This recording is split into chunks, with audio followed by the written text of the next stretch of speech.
Hi everyone, welcome back to our channel. तो कैसे हैं आप सब लोग? आई होप आप सभी बहुत ज़्यादा अच्छे होंगे। तो आज का जो हमारा चैप्टर है वो है भाई बीएससी फर्स्ट सेमेस्टर का molecular polarity and weak chemical forces. अब इसका मैं पूरा कंप्लीट वन शॉट आपके साथ डिस्कस करने वाली हूँ और हो सकता है वीडियो थोड़ा लेंदी हो, क्योंकि हमने यहाँ पर हर एक टॉपिक को बहुत ज़्यादा डिटेल में पढ़ना है और डिटेल के साथ साथ हमने सारे टॉपिक को रियल लाइफ एग्जाम्पल से कनेक्ट करके पढ़ेंगे ताकि वो आपकी लॉन्ग टर्म मेमोरी बन जाए। ठीक है, अब हो सकता है ये चैप्टर आपके किसी और सेमेस्टर में हो। मैं जिस सिलेबस से आपको पढ़ा रही हूँ उसके अकॉर्डिंग ये जो चैप्टर है वो बीएससी फर्स्ट सेमेस्टर का फर्स्ट चैप्टर है। हो सकता है आपके किसी और सेमेस्टर में हो, अलग अलग यूनिवर्सिटी में अलग अलग सेमेस्टर में ये चैप्टर होते हैं, तो वो आप अपना देख लीजिएगा। बट इस चैप्टर के हर एक टॉपिक को मैं कंप्लीट आपके साथ डिस्कस करने वाली हूँ इसी वीडियो में। ठीक है, तो चलिए स्टार्ट करते हैं। तो चैप्टर क्या है हमारा? Molecular polarity and weak chemical forces. और इसका जो फर्स्ट टॉपिक है वो है आपका रेजोनेंस। तो रेजोनेंस क्या होता है? देखो, सबसे पहले ना मैं आपको बता देती हूँ, रेजोनेंस को हम इतने बढ़िया तरीके से पढ़ने वाले हैं कि आप आज के बाद ना रेजोनेंस को कभी नहीं भूलेंगे। क्यों? क्योंकि हम इसको रियल लाइफ से कनेक्ट करेंगे। मान के चलो आपको ऑरेंज कलर को एक्सप्लेन करना है, ठीक है, आपको किसे एक्सप्लेन करना है? ऑरेंज कलर को किसी को आपको बताना है कि ऑरेंज कलर की नाम की कोई चीज़ होती है, बट आपके पास ऑरेंज स्केच पेन नहीं है। तो उस केस में आप क्या करेंगे? आप उस केस में करेंगे कि आपने एक यहाँ पे रेड सर्कल बना दिया और दूसरा आपने यहाँ पे ये येलो सर्कल बना दिया। अब आप क्या बोलेंगे कि इन दोनों को मिक्स करके आपका ऑरेंज कलर बन जाता है। यानी इन दोनों को अगर हम यहाँ पे मिक्स कर देंगे तो आपका क्या बन जाएगा भाई? ऑरेंज कलर बन जाएगा। ऐसे आप इसको एक्सप्लेन करेंगे। बट अगर मैं आपसे ये कहूँ कि आप सिर्फ एक कलर की हेल्प से समझा दो कि ऑरेंज कलर क्या है, तो क्या आप रेड से समझा पाएंगे? नहीं समझा पाएंगे। क्या आप सिर्फ और सिर्फ येलो कलर से समझा पाएंगे? नहीं समझा पाएंगे, क्योंकि येलो तो येलो ही दिखेगा ना और रेड रेड ही दिखेगा। बट हमें तो ऑरेंज देखना है। तो ऑरेंज कलर को आपको समझाने के लिए, उसे एक्सप्लेन करने के लिए इन दो कलर की ज़रूरत पड़ेगी। तो अब यहाँ पे सिंपल सी चीज़ समझो कि यहाँ पर जो रेड है और ये जो ऑरेंज है, सॉरी रेड और ये जो येलो है, मैं यहाँ लिख देती हूँ, रेड है और दूसरा क्या है आपके पास? येलो है। और इन दोनों से मिलके आपका क्या बना है? यहाँ पे ऑरेंज कलर बना है। रेड एंड येलो से मिलके आपका ऑरेंज। तो इन कलर को तो बोलेंगे हम रेजोनेंस स्ट्रक्चर। Resonance structure. अभी मुझे पता है कि आपको चीज़ें क्लियर नहीं हुई हैं, अभी आपको सिर्फ इतना समझ में आया कि रेड ऑरेंज येलो है ना, बट कोई दिक्कत नहीं है। मैं अभी आपको इसे केमिस्ट्री से रिलेट करके बताऊंगी ना, तो आपको चीज़ें क्लियर होंगी। अब रेड एंड येलो क्या है? आपका रेजोनेंस स्ट्रक्चर है और ये जो आपका मिला है वो आपका रेजोनेंस हाइब्रिड है। रेजोनेंस हाइब्रिड है। बट समझ में नहीं आया? मेरे नहीं, आपके। ठीक है, तो कैसे समझेंगे भाई? समझ में नहीं आया ना? मुझे पता बिल्कुल भी नहीं आया, क्योंकि मैंने अभी पूरा समझाया ही नहीं, तो समझ में कहाँ से आएगा। अब मैंने बोला कि रेड एंड येलो दोनों को मिक्स करके ही ये बनेगा, बट किसी एक कलर से ये नहीं बन रहा है। तो रेजोनेंस क्या कहता है? रेजोनेंस कहता है कि जब किसी एक मॉलिक्यूल की प्रॉपर्टी को कोई एक स्ट्रक्चर से हम एक्सप्लेन नहीं कर सकते हैं, तब हमें एक से ज़्यादा स्ट्रक्चर्स की ज़रूरत पड़ती है। तो वो सारे स्ट्रक्चर, जो एक से ज़्यादा स्ट्रक्चर हैं, वो सारे स्ट्रक्चर जो कि किसी एक मॉलिक्यूल की प्रॉपर्टी को शो कर रहे हैं, वो सारे स्ट्रक्चर्स बोले जाते हैं रेजोनेंस स्ट्रक्चर। और फिर वो सारे रेजोनेंस स्ट्रक्चर मिलके जो एक्चुअल मॉलिक्यूल बना रहे हैं, जैसे यहाँ पे ऑरेंज, वो बोला जाता है आपका रेजोनेंस हाइब्रिड। थोड़ा थोड़ा समझ में आया? अभी भी नहीं आया? चलो फिर केमिस्ट्री में समझते हैं। जैसे मान के चलो मुझे बेंजीन को समझाना है आपको कि बेंजीन का एक्चुअल स्ट्रक्चर क्या है, तो मैंने बोल दिया कि बेंजीन का एक्चुअल स्ट्रक्चर कुछ ऐसा है ना? ऐसा ही है। अब आप कहेंगे कि ऐसा नहीं है, ऐसा है ना? फिर कुछ बोल देंगे ऐसा भी नहीं है, ऐसा है। कैसा? ऐसा, ऐसा है। अब कैसे माने कि कौन सा सही है? अब देखो मेरी बात अगर आप ध्यान से सुनेंगे तो ये देखो, यहाँ पर बॉन्ड यहाँ है, बट आपको ये थोड़ी पता है कि ये बॉन्ड यहीं पर है। ऐसा भी तो हो सकता है ये वाला बॉन्ड, मैंने दोनों सेम बना दिए, सॉरी दोनों स्ट्रक्चर यहाँ पे सेम बन चुके हैं। ये देखो हम इसको अभी डिफरेंट करेंगे, ये देखो, अब मैंने बोला आपसे, आपने बोला कि ये वाला बॉन्ड यहाँ है, बट मैं आपसे ये भी तो बोल सकती हूँ कि ये वाला बॉन्ड यहाँ पे आ गया, ये वाला बॉन्ड यहाँ है, इस तरीके से। फिर आपने बोला ये वाला बॉन्ड यहाँ है, बट मैं कह सकती हूँ ये वाला बॉन्ड यहाँ है। कुछ भी हो सकता है, क्योंकि एक्चुअली जो देखा जाता है ना, वो बेंजीन के अंदर इलेक्ट्रॉन इस तरीके से घूम रहे होते हैं, यानी ये यहाँ भी हो सकता है, यहाँ भी हो सकता है, यहाँ भी हो सकता है, इस सेम ये वाला यहाँ भी हो सकता है, यहाँ भी हो सकता है, यहाँ भी हो सकता है। तो फिर क्या आप इस सिंगल स्ट्रक्चर से बता पाएंगे कि बेंजीन है? नहीं। क्या फिर आप इससे बता पाएंगे कि यही बेंजीन का स्ट्रक्चर है? नहीं। तो फिर आप इन दोनों को दिखाने के बाद एक एक्चुअल स्ट्रक्चर कुछ ऐसा शो करेंगे कि एक्चुअल जो स्ट्रक्चर है वो कुछ ऐसा है, बट क्योंकि ना तो मैं सिर्फ एक इस सिंगल स्ट्रक्चर से बता सकती हूँ कि यही बेंजीन है, क्योंकि इलेक्ट्रॉन्स तो आपके इधर इधर यहाँ भी आ सकता है, ये बॉन्ड यहाँ भी आ सकता है, ना मैं सिर्फ इस सिंगल स्ट्रक्चर से बता सकती हूँ कि यही एक्चुअल स्ट्रक्चर है, क्योंकि ये आपका इधर भी आ सकता है, इधर भी आ सकता है, इधर भी, कहीं भी जा सकता है ये इसमें पूरे में। तो फिर हम क्या बोलते हैं कि एक्चुअल में ऐसा है, कहीं भी हो सकता है, मतलब गोल गोल घूम रहा है, कुछ इस तरीके का दिख रहा है। तो यहाँ पे हम इसको दिखाने के लिए क्या बोलते हैं कि जैसे आपका हमने बोला यहाँ पे कि अब हमें किसी एक बेंजीन की हमें यहाँ पे क्या बतानी है, बेंजीन के स्ट्रक्चर को हमें एक्सप्लेन करना है। अब बेंजीन स्ट्रक्चर की सारी प्रॉपर्टीज़ को एक्सप्लेन करने के लिए क्या मैं सिंगल स्ट्रक्चर से कर सकती हूँ? नहीं कर सकती। क्या आप सिंगल स्ट्रक्चर से कर सकते हैं? आप भी नहीं कर सकते। तो फिर हम क्या करेंगे, इन दोनों को ही लिख लेते हैं। जब हम किसी एक सिंगल स्ट्रक्चर से उसको एक्सप्लेन नहीं कर पा रहे हैं तो हम दोनों को लिख लेंगे, और दोनों ही नहीं, जितने पॉसिबल होंगे, जितने पॉसिबल डिफरेंट स्ट्रक्चर्स हैं हम सबको लिख देंगे, और हम बोल देंगे ये सारे आपके रेजोनेटिंग स्ट्रक्चर हैं। ठीक। अब यहाँ पे यही चीज़ तो मैंने आपको बोली कि मैंने बोला रेड से एक्सप्लेन कर दो ऑरेंज को, आपने बोला नहीं।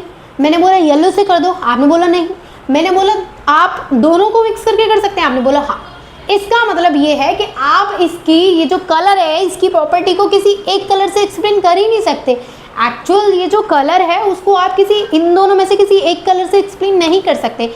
आपको उनको एक्सप्लेन करने के लिए एक से ज़्यादा कलर की रिक्वायरमेंट है। सेम वैसे ही अगर आपको इस स्ट्रक्चर को एक्सप्लेन करना हो तो आप किसी सिंगल इस स्ट्रक्चर से नहीं कर सकते और ना ही इससे कर सकते। आपको इसे एक्सप्लेन करने के लिए एक से ज़्यादा स्ट्रक्चर्स की रिक्वायरमेंट है। तो मैंने बोला कि आपके पास स्ट्रक्चर कुछ ऐसा है, फिर ये आपका रेजोनेटिंग स्ट्रक्चर में हम इस तरीके का साइन यूज़ करते हैं, फिर ये आपका इस तरीके का बना रहा है, क्योंकि ज़रूरी थोड़ी लाइट चली गई, एक सेकेंड। अब मैंने क्या बोला कि आपका एक स्ट्रक्चर ऐसा है, दूसरा मैंने बोला कि आपका स्ट्रक्चर जो है वो ऐसा है, यानी क्योंकि हम किसी एक सिंगल स्ट्रक्चर से नहीं बना सकते तो हमने दो बना लिए। अब इन दोनों की हेल्प से क्या बन रहा है, एक्चुअल स्ट्रक्चर कुछ ऐसा बन रहा है। तो ये क्या है आपका, देखो बेंजीन रिंग के जो इधर उधर हो रही है ना स्ट्रक्चर, उसको थोड़ा आप अच्छे से बना लेना, ठीक है। तो ये दोनों आपके क्या होंगे भाई, अब तो आप बता सकते हैं ये आपके रेजोनेटिंग स्ट्रक्चर में आ जाएंगे, और ये आपका रेजोनेंस हाइब्रिड है। ये क्या है आपका, रेजोनेंस हाइब्रिड है, रेजोनेंस हाइब्रिड है ये, और वो रेजोनेंस स्ट्रक्चर है ये दोनों, ठीक है। अब रेजोनेंस आपको क्लियर हो गया।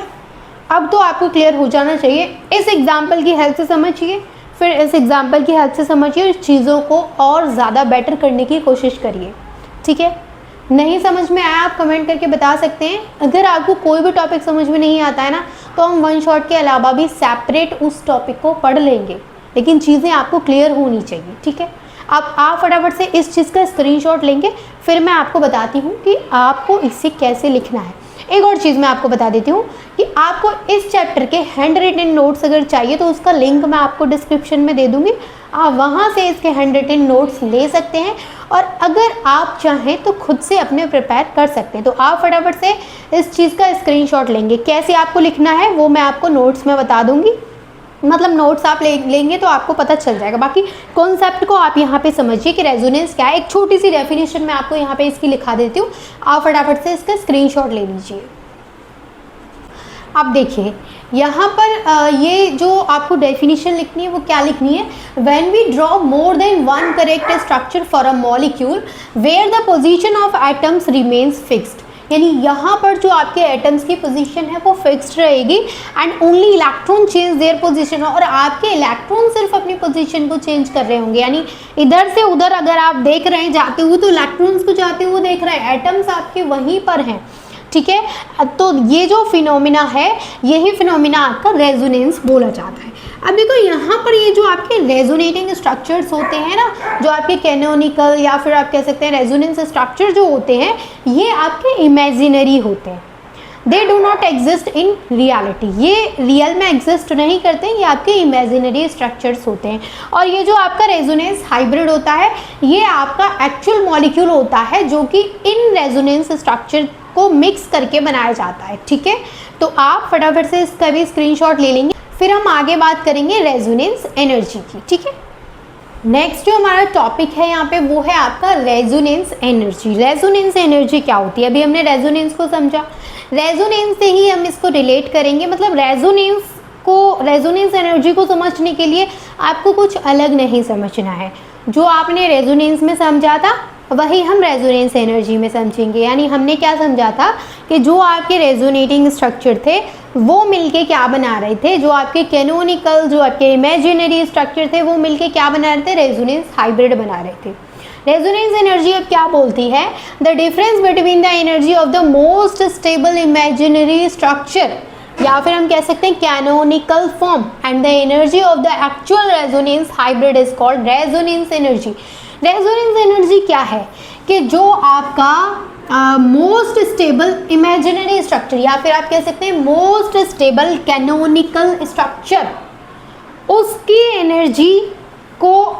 एनर्जी और जो आपका एक्चुअल हाइब्रिड स्ट्रक्चर बन रहा है, उन दोनों की एनर्जी का जो डिफरेंस है वही आपकी रेजोनेंस एनर्जी होता है। यानी फॉर्मूला कैसे लिखेंगे?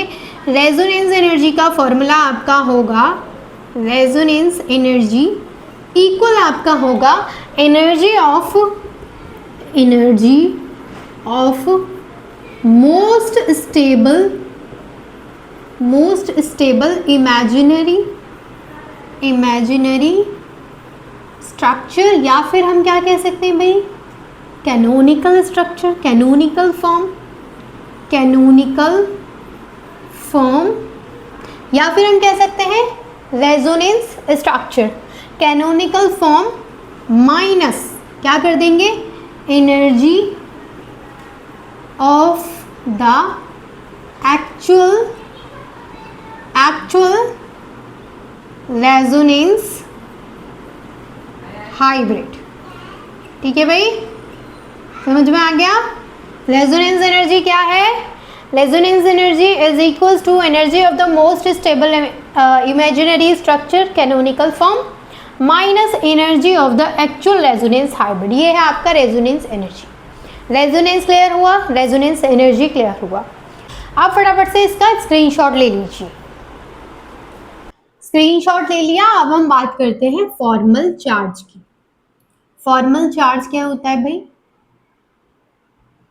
फॉर्मल चार्ज, अब ना फॉर्मल चार्ज ना हमें कैलकुलेट करना होता है। जैसे आपको मॉलिक्यूल दे दिया, फिर आपको पूछा कि इसका चार्ज आपको कैलकुलेट करना है। तो जैसे आपको कोई एक मॉलिक्यूल दे दिया, जैसे आपको दे दिया NH4+, तो अब आपको अगर उसका यहाँ पे चार्ज कैलकुलेट करना है, तो टोटल चार्ज कैलकुलेट करने के लिए आप पहले क्या करेंगे, हर एक एटम का फॉर्मल चार्ज कैलकुलेट करेंगे एंड देन आप पूरे मॉलिक्यूल का वहां पे बता पाएंगे। ठीक है, तो सबसे पहले आप एक एक एटम का वहां पे कैलकुलेट करिएगा एंड देन आप पूरा टोटल करके बता देंगे। तो कैसे करेंगे वो समझ लेते हैं। फॉर्मल चार्ज का जो सिंपल सा फॉर्मूला होता है बहुत इजी होता है। सबसे पहले होता है हमारा वैलेंस इलेक्ट्रॉन, जिस भी एटम का हम कर रहे हैं उसके वैलेंस इलेक्ट्रॉन, ठीक है, plus minus lone pair of electron. Lone pair मतलब उसके ऊपर कितना लोन पेयर ऑफ इलेक्ट्रॉन है या फिर नहीं है, तो भी लोन पेयर इलेक्ट्रॉन कितने हैं। फिर आप कर देंगे -1/2 इंटू बॉन्डिंग इलेक्ट्रॉन, यानी उसने कितने इलेक्ट्रॉन्स के मतलब कितने बॉन्डिंग कर रखी है, तो कितने इलेक्ट्रॉन्स उस बॉन्डिंग में इन्वॉल्व। ठीक, अब यहाँ पे इस चीज को आप समझ लीजिए। फिर हम यहाँ पे एग्जाम्पल करके देखते हैं। सबसे पहले NH4+ का, तो अब ये चीज आपको क्लियर हो गई, क्लियर है? ठीक है, NH4+ का ये हमारे पास एग्जाम्पल है। इसका हमें यहाँ पे फॉर्मल चार्ज कैलकुलेट करना है। तो सबसे पहले हम नाइट्रोजन का यहाँ पे निकाल लेंगे। स्ट्रक्चर कुछ ऐसा होगा आपका कि यहाँ पे आपका हाइड्रोजन है, यहाँ पे आपका हाइड्रोजन है, यहाँ पे आपका हाइड्रोजन है, यहाँ पे आपका हाइड्रोजन है, और उसके ऊपर क्या है भाई, प्लस चार्ज है। ठीक है, अब आपको सबसे पहले मैंने क्या बोला था, एक एक एटम का आपको निकालना होगा, तो हम सबसे पहले नाइट्रोजन का निकालेंगे। यहाँ पे हम नाइट्रोजन का क्या निकालेंगे, फॉर्मल चार्ज यहाँ पे निकालेंगे। तो आपको बता देती हूँ नाइट्रोजन के वैलेंस इलेक्ट्रॉन कितने होते हैं। तो नाइट्रोजन के जो आपके वैलेंस इलेक्ट्रॉन है, वैलेंस इलेक्ट्रॉन क्या होते हैं, जो आउटर मोस्ट शेल में जो इलेक्ट्रॉन्स होते हैं वो आपके वैलेंस इलेक्ट्रॉन होते हैं। तो नाइट्रोजन के केस में आउटर मोस्ट इलेक्ट्रॉन्स कितने होते हैं, 5 होते हैं। ठीक है, तो वैलेंस इलेक्ट्रॉन आपके 5 हो गए। अब यहाँ पर कोई लोन पेयर आपको दिख रहा है, तो यहाँ पे लोन पेयर ऑफ इलेक्ट्रॉन क्या है, 0 है, मतलब नहीं है। ठीक है, अब तीसरी चीज आपको यहाँ पे क्या निकालनी है, बॉन्डिंग इलेक्ट्रॉन, क्योंकि हमें फॉर्मूले में बॉन्डिंग इलेक्ट्रॉन, तो बॉन्डिंग इलेक्ट्रॉन क्या है भाई, नाइट्रोजन ने कितने बॉन्ड बना रखे हैं, 4, 1 2 3 4 बना रखे हैं। कितने इलेक्ट्रॉन इन्वॉल्व हैं, तो 1 2 3 4 5 6 7 और 8 इलेक्ट्रॉन यहाँ पे इन्वॉल्व है और 4 सिंगल बॉन्ड बने हैं। ठीक है जी, ठीक है ना। अब क्या है, सारी चीजें हमारे पास निकल आई। नाइट्रोजन का सिंपली हम कर सकते हैं, नाइट्रोजन का बहुत इजी हो गया हमारे लिए कैलकुलेट करना। करिए भाई, नाइट्रोजन का फॉर्मल चार्ज को कैलकुलेट करिए। क्या होगा, वी की जगह पे क्या आ जाएगा, यहाँ पे 5 माइनस लोन पेयर इलेक्ट्रॉन की जगह पे क्या आ जाएगा, 0 minus 1/2 as it is into bonding electron की जगह पे क्या आ जाएगा, 8 आ गया। से इसको हम कट कर देंगे 4 टाइम्स जाएगा। ठीक है, फिर 4 इंटू 1 करेंगे 4, तो यहाँ पे ये माइनस लगा है, तो 5 माइनस 4 आप करेंगे तो प्लस का 1 फॉर्मल चार्ज निकल के आ जाता है आपका नाइट्रोजन पे। नाइट्रोजन पे क्या फॉर्मल चार्ज है, प्लस का 1। अब हमें यहाँ पे हाइड्रोजन का निकालना है। अब देखो, अगर मैं एक हाइड्रोजन का निकाल लूं तो बाकी के सेम है, तो ऑल क्या है, सेम है, तो एक का निकाल लूंगी तो मैं सबका बता दूंगी कि सबका क्या है। तो हाइड्रोजन का कैसे निकालेंगे फॉर्मल चार्ज, सेम उसके लिए चीजें कैलकुलेट करते हैं। पहले सबसे पहले वैलेंस इलेक्ट्रॉन इसके पता करते हैं। तो वैलेंस इलेक्ट्रॉन क्या है इसके, हमें पता है कितना होता है, 1 हो गया। ठीक है, फिर वैलेंस इलेक्ट्रॉन के बाद हमें इसके लोन पेयर पता करने, तो इस पे कोई लोन पेयर नहीं है, 0 हो गया। फिर इसके बॉन्डिंग इलेक्ट्रॉन पता करने, बॉन्डिंग इलेक्ट्रॉन कितना है, एक हाइड्रोजन ने एक सिंगल बॉन्ड बना रखा है और 2 इलेक्ट्रॉन उसमें इन्वॉल्व है, तो हम एक सिंगल हाइड्रोजन का ही तो निकाल रहे हैं, बाकी का हम 4 इंटू कर देंगे उसमें, बट सिंगल का निकाल रहे हैं। तो एक हाइड्रोजन ने 2 इलेक्ट्रॉन्स हैं और 2 इलेक्ट्रॉन से एक सिंगल बॉन्ड बना रखा है, तो ये भी लिख दीजिएगा कि सिंगल बॉन्ड बना रखा है। ठीक है, आप क्या कर देंगे, से हटा देते हैं। ठीक है, अब क्या कर देंगे, फॉर्मूला लगाएंगे। फॉर्मल चार्ज का सिंपली फॉर्मूला लगाएंगे, तो वैलेंस इलेक्ट्रॉन की जगह पे क्या हो जाएगा, 1 माइनस लोन पेयर इलेक्ट्रॉन की जगह पे 0 माइनस 1/2 इंटू 2, इसको कट कर देंगे। फिर क्या आ जाएगा, इसको आप पूरा सॉल्व करेंगे तो क्या आएगा, इससे ही कट हो जाएगा। फिर ये यहाँ पे 1 हो जाएगा, फिर ये 1 माइनस ये 1 हो जाएगा, फिर ये यहाँ पे 0, इसका कोई मतलब नहीं, 1 माइनस 1 करेंगे आपका 0 हो जाएगा। तो ये आपके हाइड्रोजन का फॉर्मल चार्ज निकल के आया 0। अब हमें टोटल चार्ज यहाँ पे कैलकुलेट करना है। अगर आपको यहाँ पे टोटल चार्ज निकालना है तो आप टोटल चार्ज कैसे निकालेंगे, टोटल चार्ज कैसे निकालेंगे, टोटल चार्ज निकालने का ट्रिक समझो। फॉर्मल चार्ज और नाइट्रोजन एटम का प्लस फॉर्मल चार्ज हाइड्रोजन का, तो हाइड्रोजन कितने, 4, तो हम यहाँ पे 4 इंटू फॉर्मल चार्ज इसका हाइड्रोजन का निकाल लीजिए भाई। फॉर्मल चार्ज नाइट्रोजन का कितना आया था, प्लस का 1, प्लस का 4 कर देंगे, मतलब 1 ही लिख देती हूँ मैं, पता ही है प्लस का ये।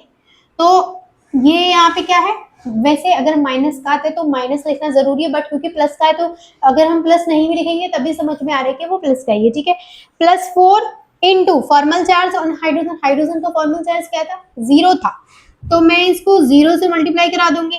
4 क्यों लिखा है, क्योंकि 4 हाइड्रोजन का निकाल रहे थे। अब ये क्या हो जाएगा, 4 इंटू 0 हो जाएगा 0, और इसका जो फॉर्मल चार्ज, जो पूरे मॉलिक्यूल का फॉर्मल चार्ज निकल के आया वो क्या है भाई, +1 है। यानी टोटल आपका जो चार्ज निकल के आया है वो +1 है। तो टोटल निकालने के लिए पहले हमें हर एक एटम का यहाँ पे कैलकुलेट करना पड़ता है। ठीक है, तो फॉर्मल चार्ज का आप ये वाला एग्जाम्पल नोट करिएगा, फिर हम एक और एग्जाम्पल इसका सॉल्व करेंगे। तो आपने इसका स्क्रीनशॉट ले लिया। अब हम यहाँ पे क्या करेंगे, इसको रीच कर देंगे और अब हम यहाँ पे दूसरा क्वेश्चन सॉल्व करके देखेंगे। यानी कि सेम हम फॉर्मल चार्ज का ही सॉल्व कर रहे हैं। तो जब तक 2-3 क्वेश्चन आप खुद से सॉल्व करके नहीं देखेंगे तब तक देखो आपको फॉर्मल चार्ज यहाँ पे नहीं समझ में आएगा, क्योंकि इसमें क्या है, कुछ भी थ्योरी जैसा है नहीं है, आपको इसमें क्वेश्चन ही सॉल्व करने हैं। ठीक है, तो अब जो हम यहाँ पे क्वेश्चन सॉल्व करने वाले हैं उसको आप सॉल्व करेंगे तो आपको मतलब बहुत ज़्यादा अच्छे से ये चीज़ समझ में आ जाएगी कि इसको कैसे कैलकुलेट करना होता है। ठीक है, तो अब जो हमारा एग्जाम्पल है जिसको हम सॉल्व करेंगे वो है भाई आपका कार्बोनेट आयन। कार्बोनेट आयन को का हम यहाँ पे कैलकुलेट करेंगे फॉर्मल चार्ज। तो ये होता है CO3 2-। अगर मैं इसका स्ट्रक्चर बनाऊंगी तो कुछ ऐसा बनेगा, यानी डबल बॉन्ड के थ्रू कार्बन से एक ऑक्सीजन जुड़ा रहता है, और क्योंकि यहाँ पे CO3 है यानी कार्बन के साथ में 3 ऑक्सीजन बॉन्डेड है, तो 2 ऑक्सीजन आपके इस तरीके से बॉन्डेड रहते हैं सिंगल बॉन्ड के थ्रू। इन पे क्या है, नेगेटिव चार्ज है। ठीक है, तो हमें इसका यहाँ पे फॉर्मल चार्ज निकालना है। तो सबसे पहले हम इसके सेंट्रल एटम कार्बन का यहाँ पे निकाल लेंगे, फिर हम डबल बॉन्डेड ऑक्सीजन का निकालेंगे, फिर हम सिंगल बॉन्ड जो बना रखा है ऑक्सीजन उसका निकालेंगे। ठीक है, तो सबसे पहले हम यहाँ पे कार्बन का निकालते हैं। तो अगर हम यहाँ पे कार्बन का निकालें तो कार्बन के केस में सबसे पहले हमें क्या क्या चीजें, देखो कार्बन के सबसे पहले यहाँ पे वैलेंस इलेक्ट्रॉन लिखेंगे। तो कार्बन के वैलेंस इलेक्ट्रॉन कितने होते हैं, 4। तो ये हो गए हमारे 4। ठीक है, फिर कार्बन पे लोन पेयर ऑफ इलेक्ट्रॉन लिखेंगे तो वो क्या है, 0 है। फिर उसके बाद बॉन्डिंग इलेक्ट्रॉन लिखेंगे। तो बॉन्डिंग इलेक्ट्रॉन अगर हम यहाँ पे लिखेंगे कार्बन के तो कितने होंगे भाई, देखो 1 2 3 4 5 6 7 8, 8 बॉन्डिंग इलेक्ट्रॉन है। 8 बॉन्डिंग इलेक्ट्रॉन में से एक बॉन्ड तो डबल है, एक तो डबल बॉन्ड है। यहाँ पे बताएंगे क्या क्या है, एक डबल बॉन्ड है एंड 2 क्या है, 2 सिंगल बॉन्ड है। ठीक है, मतलब एक उसने डबल बॉन्ड बना रखा है कार्बन ने और 2 सिंगल बॉन्ड बना रखे हैं। अब हम यहाँ पे क्या करेंगे कि फॉर्मूला लगा देंगे। तो फॉर्मूला आपका क्या था, formal charge is equals to, आप क्या लिखेंगे, valence electron 4 minus lone pair of electron minus 1/2 into 8 bonding electron. इसको हम यहाँ पे कट कर देंगे, 4 आ जाएगा। फिर इसको जब इसको हम यहाँ पे सॉल्व करेंगे तो ये ओवरऑल आपका फॉर्मल चार्ज जो यहाँ पे निकल के आएगा वो आएगा 0, क्योंकि यहाँ पे 4 माइनस 4 हो जाएगा तो वो 0 आ जाएगा। तो कार्बन का निकल के आ गया है आपका 0। ठीक है, अब हम क्या करेंगे, डबल बॉन्ड ऑक्सीजन का निकालेंगे। ये हो गया आपके कार्बन का। अब हम क्या करेंगे, डबल बॉन्ड जो ऑक्सीजन बना रखा है डबल बॉन्डेड ऑक्सीजन का निकालेंगे। डबल बॉन्डेड ऑक्सीजन का, डबल बॉन्डेड ऑक्सीजन का सबसे पहले वैलेंस इलेक्ट्रॉन निकालेंगे। वैलेंस इलेक्ट्रॉन कितने हैं आपके ऑक्सीजन के, वो हो गए 6। लोन पेयर अगर हम लिखेंगे तो 2 लोन पेयर होते हैं, इलेक्ट्रॉन्स लिखेंगे तो एक लोन पेयर में 2 इलेक्ट्रॉन होते हैं, 2 लोन पेयर में 4 हो गए। तो यहाँ पे लोन पेयर में आप क्या लिख देंगे, 4। एंड उसके बाद आपको लिखना है बॉन्डिंग इलेक्ट्रॉन। तो इसने क्या कर रखा है भाई, 2 बॉन्ड बन रखे हैं, यानी एक डबल बॉन्ड है जिसमें 4 इलेक्ट्रॉन इन्वॉल्व हैं, तो 4 इलेक्ट्रॉन हो गए, यानी कि एक डबल बॉन्ड आप यहाँ पे लिख देंगे। ठीक है, एक डबल बॉन्ड। अब यहाँ पे आपको इसका क्या निकालना है, फॉर्मल चार्ज निकालना है। तो आप कैसे निकालेंगे, सबसे पहले आप देंगे 6 माइनस 4। अच्छा, ये 4 के आगे लिख दीजिएगा 2 लोन पेयर हैं, 2 लोन पेयर हैं। ठीक है, इसलिए 4 इलेक्ट्रॉन है। माइनस आप लिखेंगे 1/2 इंटू आप लिखेंगे 4। तो ये आपका कट हो जाएगा 2 टाइम्स, और ये आपका आ जाएगा 6, और ये 2 माइनस माइनस का 2 है ये, और क्योंकि ये माइनस हो जाएगा और ये माइनस का तो ये 6 हो जाएगा, तो 6 माइनस 6 आपका 0। तो ऑक्सीजन पे भी जो आपका निकल के आ गया वो आ गया 0। ठीक है, अब हमारा डबल बॉन्ड ऑक्सीजन का भी 0 निकल के आया है, फॉर्मल चार्ज कार्बन का भी 0 आया है। अब हम यहाँ पे सिंगल बॉन्ड ऑक्सीजन का निकालेंगे, यानी सिंगल बॉन्ड ऑक्सीजन जो है, सिंगल बॉन्डेड ऑक्सीजन इसका निकालेंगे। सिंगल बॉन्डेड ऑक्सीजन का कैसे निकालेंगे भाई, देखो सिंगल बॉन्डेड ऑक्सीजन का कैसे निकालेंगे, एक का निकाल लेते हैं क्योंकि दोनों की क्या है, सेम, मतलब दोनों सेम है। तो किसी एक का अगर आप निकाल लेते हैं तो आप 2 इंटू कर देंगे, दोनों का आ जाएगा। ठीक है, अब यहाँ पे हम क्या कर देंगे भाई, सबसे पहली चीज हम इसके वैलेंस इलेक्ट्रॉन, तो वो आपके 6 हैं। फिर इस पे हम लोन पेयर ऑफ इलेक्ट्रॉन लिखेंगे, तो इन पे नेगेटिव चार्ज भी आपका लगा हुआ है। तो इस हिसाब से यहाँ पे कितने हो गए, 3 हो गए आपके लोन पेयर इलेक्ट्रॉन, और आपके इलेक्ट्रॉन्स कितने हो गए, 6 इलेक्ट्रॉन्स हो गए। ठीक है, 6 इलेक्ट्रॉन्स हो गए आपके, 3 पेयर आप कह सकते हैं, 6 इलेक्ट्रॉन्स आपके हो गए। एंड अब आप यहाँ पे बॉन्डिंग इलेक्ट्रॉन निकालेंगे, तो बॉन्डिंग सिर्फ इसने एक बॉन्ड बना रखा है जिसमें 2 इलेक्ट्रॉन आपके इन्वॉल्व हैं, तो 2 यहाँ पे इलेक्ट्रॉन है जिसने एक सिंगल बॉन्ड बना रखा है। अब हम यहाँ पे क्या करेंगे, इसका फॉर्मल चार्ज कैलकुलेट कर लेंगे। तो ये हो जाएगा 6 माइनस, और फिर उसके बाद लिखते हैं लोन पेयर माइनस फिर 1/2 इंटू बॉन्डिंग इलेक्ट्रॉन, तो 2 हो गया। फिर ये 2 से 2 आपका कैंसिल आउट, फिर आपका ये हो गया 1, 6 माइनस 1 5, ये आपका बचेगा यहाँ पे प्लस का, सॉरी माइनस का 1, क्योंकि ये आपका 6 और ये हो गया 7, ये माइनस का 7 हो गया, ये 6 हो गया, तो ये आपका माइनस का 1 निकल के आएगा। मतलब आपका जो फॉर्मल चार्ज है सिंगल बॉन्डेड ऑक्सीजन का वो माइनस का 1 है। तो एक ऑक्सीजन का हमने निकाला तो वो माइनस का 1 आ गया, क्योंकि देखो ये माइनस का 1, ये माइनस का 6, तो ये 6 हो गया माइनस का, और ये 6 है तो माइनस का 1 आ गया। अब हम यहाँ पे क्या करेंगे, अब हमें क्या करना है कि अब हमें पूरा टोटल यहाँ पे कैलकुलेट करना है। तो टोटल कैसे निकालेंगे, टोटल निकालेंगे भाई, टोटल चार्ज अगर हमें यहाँ पे निकालना होगा तो हम क्या करेंगे, फॉर्मल चार्ज कार्बन का, ठीक है, plus formal charge double bond वाली जो ऑक्सीजन है, डबल बॉन्ड वाली, double bond, double bonded oxygen का, ठीक है, प्लस प्लस 2 करेंगे क्योंकि 2 है single bonded, 2 into single bonded oxygen, single bonded oxygen, single bonded oxygen का क्या है, फॉर्मल चार्ज, एक्चुअली में यहाँ पे फॉर्मल चार्ज तो लिखा नहीं, हाँ फॉर्मल चार्ज, ठीक है। अब कैसे कैलकुलेट करेंगे, सबसे पहले कार्बन का निकाल लेंगे। कार्बन का क्या आया था भाई, कार्बन का निकल के आया था 0, तो हमने कार्बन का कर दिया 0, प्लस फिर हम किसका निकालेंगे, डबल बॉन्डेड ऑक्सीजन का। डबल बॉन्डेड ऑक्सीजन का क्या निकल के आया था 0, प्लस 2 कर देंगे ये वाला, क्योंकि 2 ऑक्सीजन का निकालेंगे, फिर 2 के बाद में इंटू लगाएंगे, फिर सिंगल बॉन्डेड ऑक्सीजन का कितना निकल के आया -1, फिर कर देंगे -1, तो आपका यहाँ पे फॉर्मल चार्ज, यहाँ पे जो पूरा टोटल चार्ज निकल के आ गया वो आएगा -2। ये आपका आंसर हो गया। इस तरीके से आप किसी भी क्वेश्चन के फॉर्मल चार्ज को कैलकुलेट कर सकते हैं, किसी भी मॉलिक्यूल का आप कैलकुलेट कर सकते हैं। तरीका यही रहेगा, आपको वैलेंस इलेक्ट्रॉन निकालने हैं, फिर आपको लोन पेयर पता करने हैं, एंड फिर आपको बॉन्डिंग इलेक्ट्रॉन। सब कुछ आपके सामने होता है, सिर्फ आपको पहचानना होता है और फिर आपको सॉल्व करना होता है, ठीक है। तो आप फटाफट से इसका स्क्रीनशॉट ले लीजिए, फिर हम आगे बात करते हैं नेक्स्ट टॉपिक की, जो कि है आपका वॉन डेर वाल्स फोर्सेस, ठीक है। ले लिया screenshot.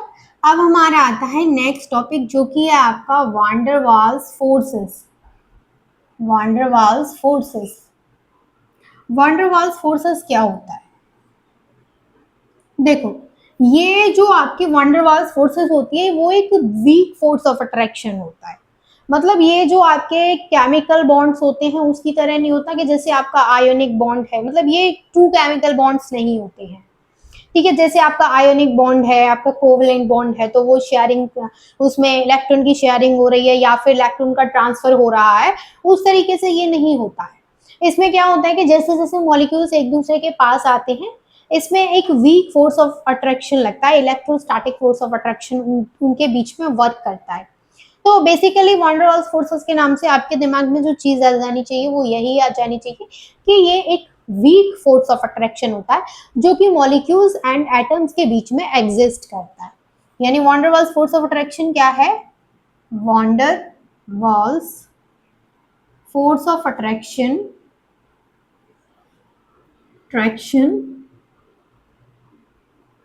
is a weak force of attraction, is a weak force of attraction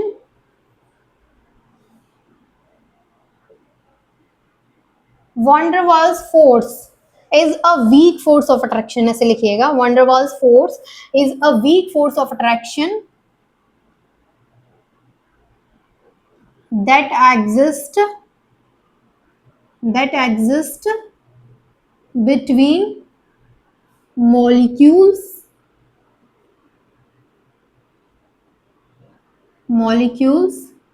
and atoms और मॉलिक्यूल्स के बीच में लगने वाला वीक फोर्स ऑफ अट्रैक्शन ही आपका van der Waals force of attraction होता है। They are not true chemical bonds, ये आपके ट्रू केमिकल बॉन्ड्स नहीं होते हैं, they are not true chemical bonds like ionic and covalent bond,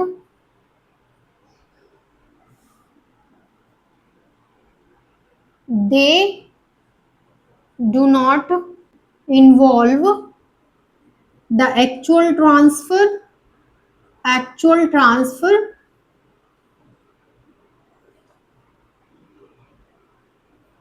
or sharing of electron।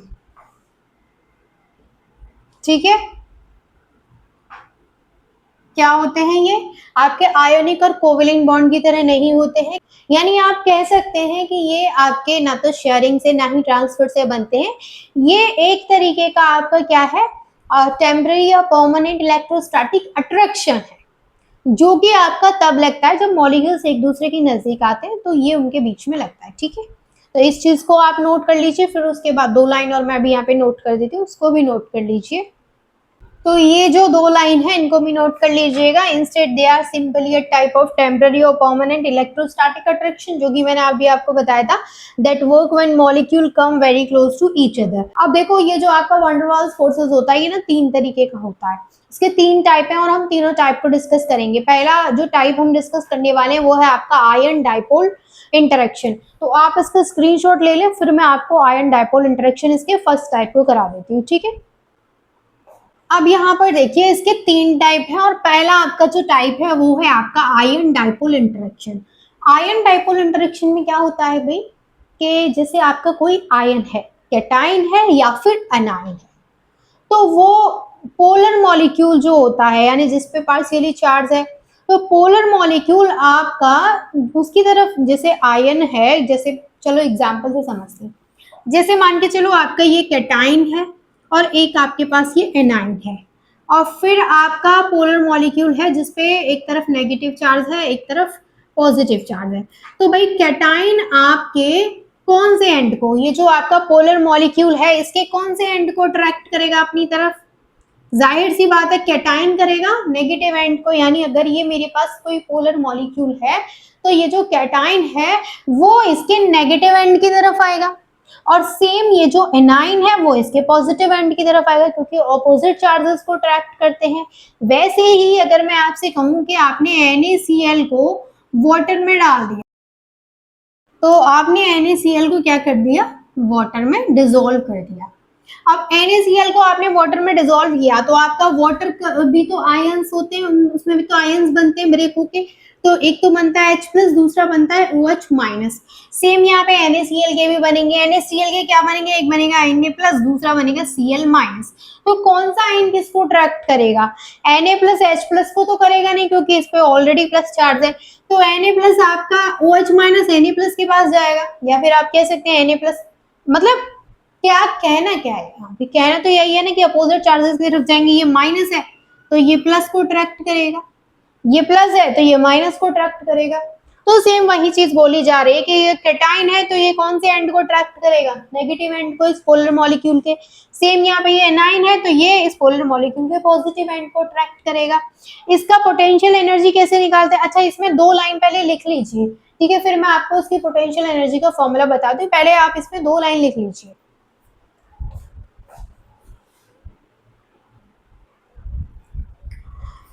तो आपको लिखना क्या है, polar molecule are attracted towards ions, polar molecule आपका आयंस के टुवर्ड्स अट्रैक्टेड होता है, and the negative end of dipole is attracted towards cation, जो भी आपके डाइपोल का नेगेटिव एंड है वो कैटाइन की तरफ अट्रैक्ट होगा, while the positive and towards the A9, जो पॉजिटिव एंड है वो एनाइन की तरफ अट्रैक्ट होगा। अच्छा इसके लिए अगर आपको पोटेंशियल एनर्जी निकालनी हो तो फॉर्मूला होता है आपका E inversely proportional to Z into mu upon r square. अब यहाँ पे हम प्रोपोर्शनल का साइन को हटाएंगे तो इक्वल लगा देंगे, तो ये आ जाएगा आपका 4 pi epsilon into r square, मतलब बाकी की चीजें सेम रहेंगी। Z क्या है यहाँ पे आपका चार्ज ऑफ आयन है, म्यू क्या है आपका dipole movement of polar molecule का डाइपोल मूवमेंट है, आर क्या है आपका डिस्टेंस है between the centre of the ion and the dipole. ठीक है, तो ये आपका हो गया इसका फर्स्ट आयन डाइपोल इंटरेक्शन, आप इसका स्क्रीनशॉट ले लेंगे। फिर हम बात करेंगे इसकी सेकंड और थर्ड टाइप की। ठीक, अब जो हमारा सेकंड टाइप है वो है dipole dipole interactions. Dipole dipole interactions में क्या होता है, तो देखो डाइपोल डाइपोल इंटरेक्शंस में क्या होता है कि इनके ये जो मॉलिक्यूल होते हैं ना, इनके पास परमानेंट डाइपोल डाइपोल मूवमेंट होता है। यानी होता क्या है यहाँ पे एक्चुअल में, देखो जैसे आपका HCl है, तो HCl की अपनी इलेक्ट्रोनेगेटिविटी डिफरेंस है दोनों में।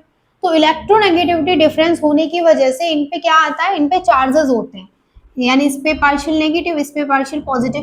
कहने का मतलब ये है कि यहाँ पर क्या होता है कि आपका जो मॉलिक्यूल है उसमें जो चार्जेस होते हैं वो सेपरेट रहते हैं। जैसे एक सेंटर पे पॉजिटिव चार्ज आपको मिलेगा, दूसरे सेंटर पे नेगेटिव चार्ज आपको मिलेगा, क्योंकि दोनों के बीच में इलेक्ट्रोनेगेटिविटी डिफरेंस होता है, तो उसकी वजह से उनके पास चार्जेस होते हैं पॉजिटिव एंड नेगेटिव, यानी अलग अलग सेंटर वहां पे होते हैं। तो हम कहते हैं कि इनके पास परमानेंट डायपोल मूवमेंट होता है, ठीक है। तो ऐसे मॉलिक्यूल्स को हम डायपोल डायपोल इंटरेक्शंस में पढ़ते हैं जिनके पास परमानेंट डायपोल मूवमेंट होता है। जैसे एग्जांपल में हमारा HCl हो गया। अब यहाँ पे एक्चुअल में क्या होता है, सबसे पहले हम कुछ बेसिक बातें इसके बारे में जान लेते हैं कि ये जो आपका डायपोल डायपोल इंटरेक्शन है, इस अट्रैक्शन को जो सबसे पहले पढ़ा था वो कीसोम ने पढ़ा था। कीसोम ने 1912 में इसको सबसे पहले स्टडी किया, ठीक है।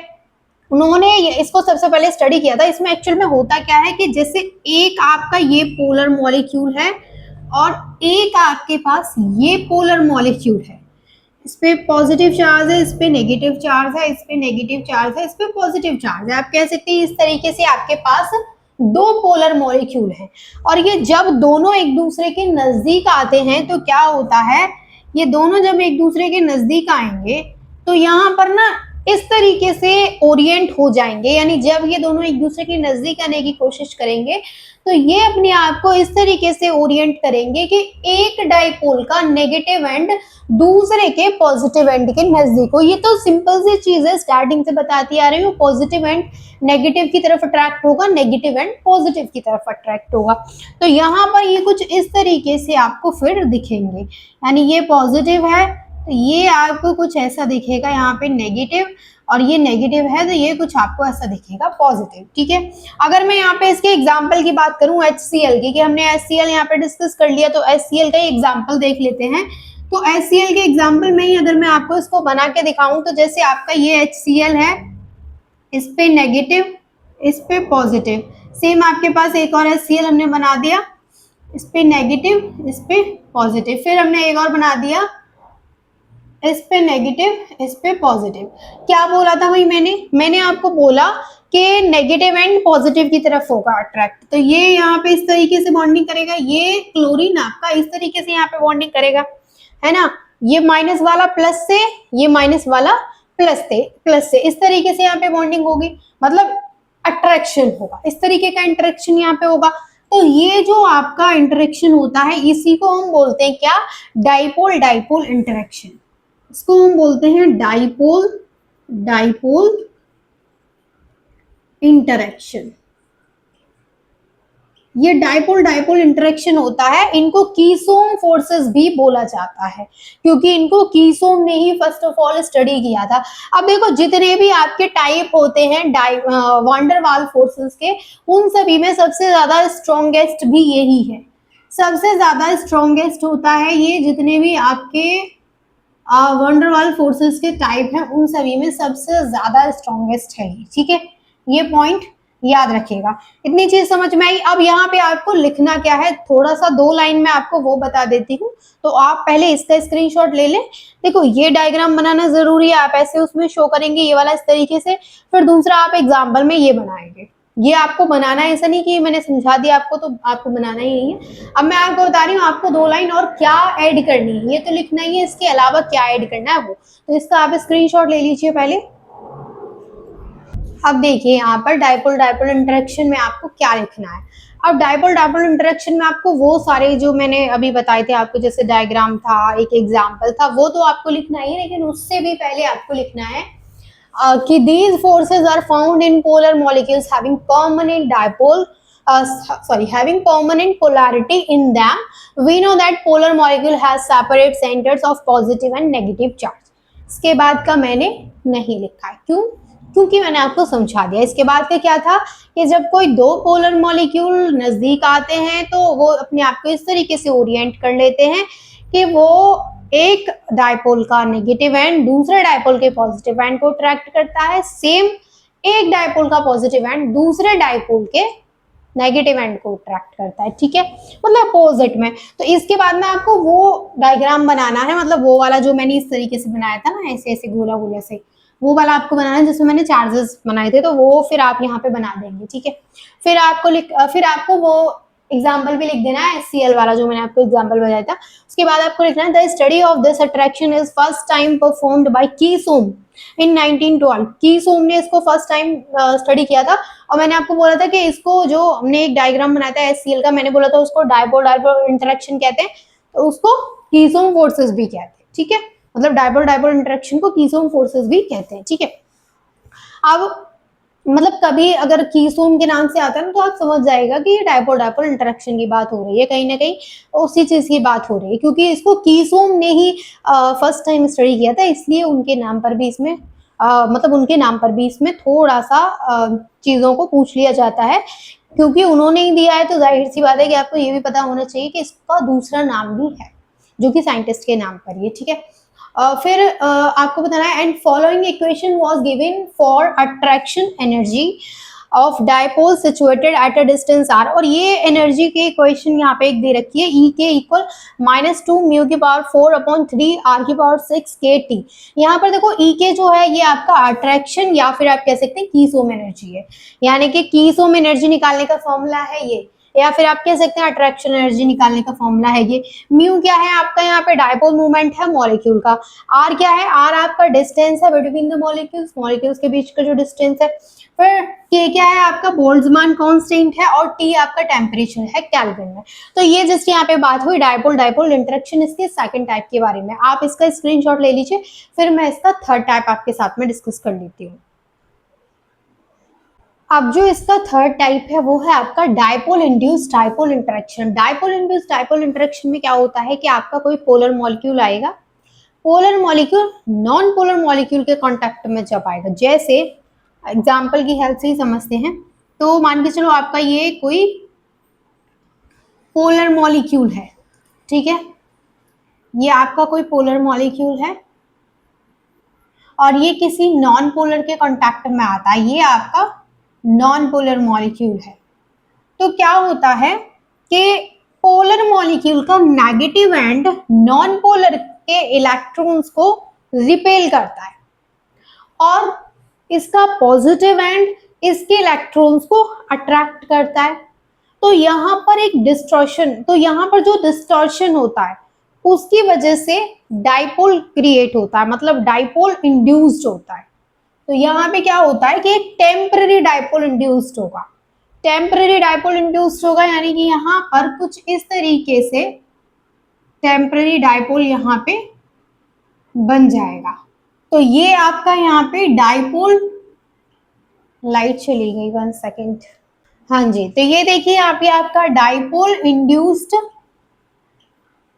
डायपोल इंटरेक्शन बोला जाता है, डायपोल इंटरेक्शन, और इसको डिबाई फोर्सेस भी बोला जाता है, डिबाई फोर्सेस, ठीक है।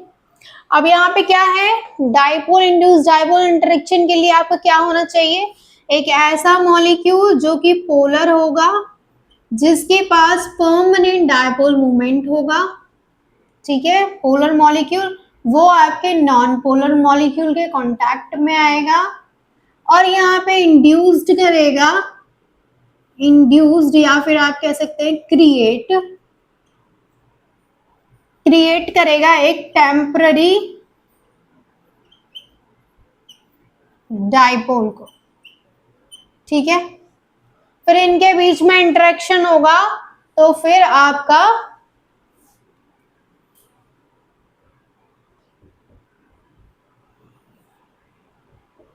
ठीक है, ये होता है आपका एक्चुअल में डायपोल इंड्यूस्ड डायपोल इंटरेक्शन और वैन डर वाल्स फोर्सेस का थर्ड टाइप। अब इसका स्क्रीनशॉट ले लीजिए आप।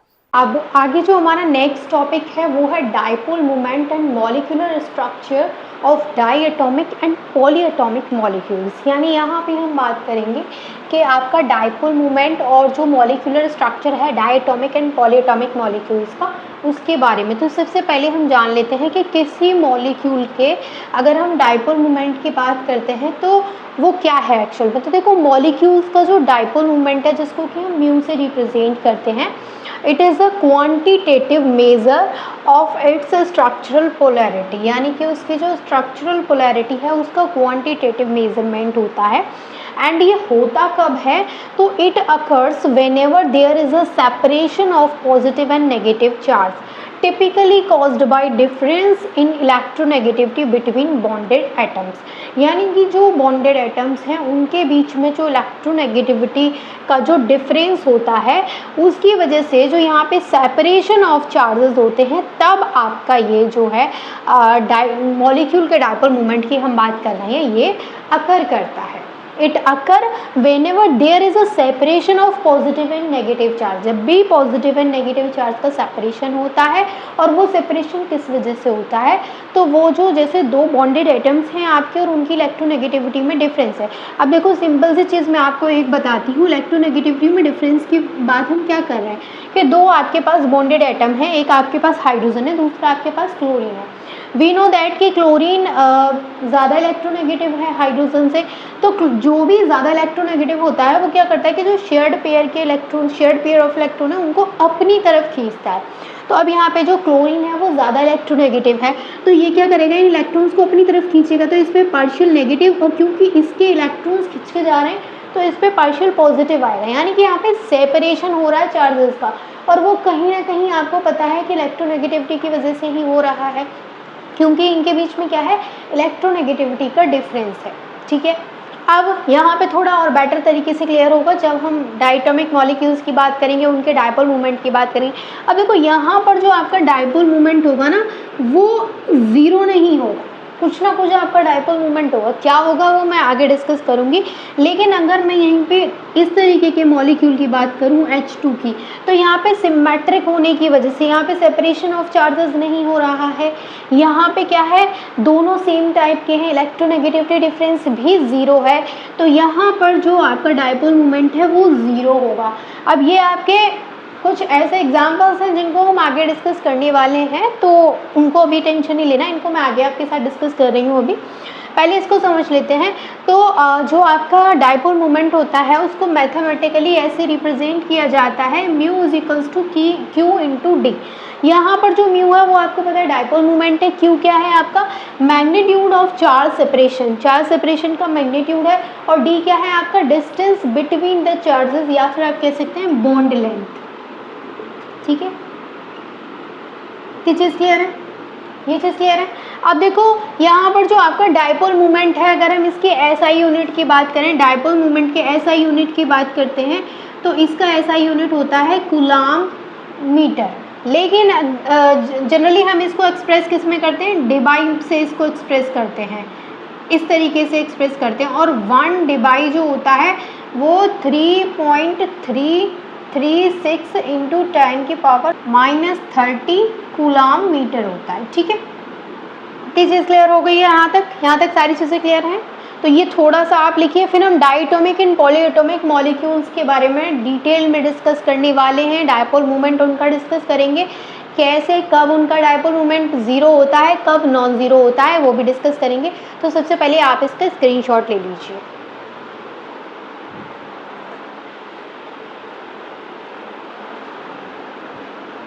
स्क्रीनशॉट ले लिया। तो अब हम यहाँ पे बात करेंगे कुछ डाईएटॉमिक मॉलिक्यूल्स के बारे में। तो यहाँ पे अगर मैं डाईएटॉमिक मॉलिक्यूल्स की बात करूँ, सबसे पहले डाईएटॉमिक मॉलिक्यूल्स कौन से होते हैं, जिनमें आपके दो एटम्स होते हैं, जिनमें आपके दो एटम्स होते हैं वो आपके डाईएटॉमिक मॉलिक्यूल्स होते हैं। जैसे H2 और N2, HCl, HF, इस तरीके से जो आपके दो एटम्स वाले मॉलिक्यूल्स होंगे वो आपके डाईएटॉमिक मॉलिक्यूल्स में आएंगे।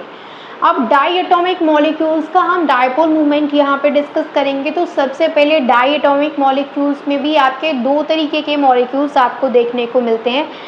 एज यू कैन सी कि यहाँ पर दो आपको होमो न्यूक्लियर दिख रहे हैं और दो आपको हेट्रो न्यूक्लियर दिख रहे हैं। होमो न्यूक्लियर मीन्स क्या होता है, इसमें आपके दो तरीके के मॉलिक्यूल्स आपको देखने को मिलते हैं। एक होते हैं आपके होमो न्यूक्लियर डायटोमिक मॉलिक्यूल्स और दूसरे आपके होते हैं यहाँ पे हेट्रोन्यूक्लियर डायटोमिक मॉलिक्यूल्स।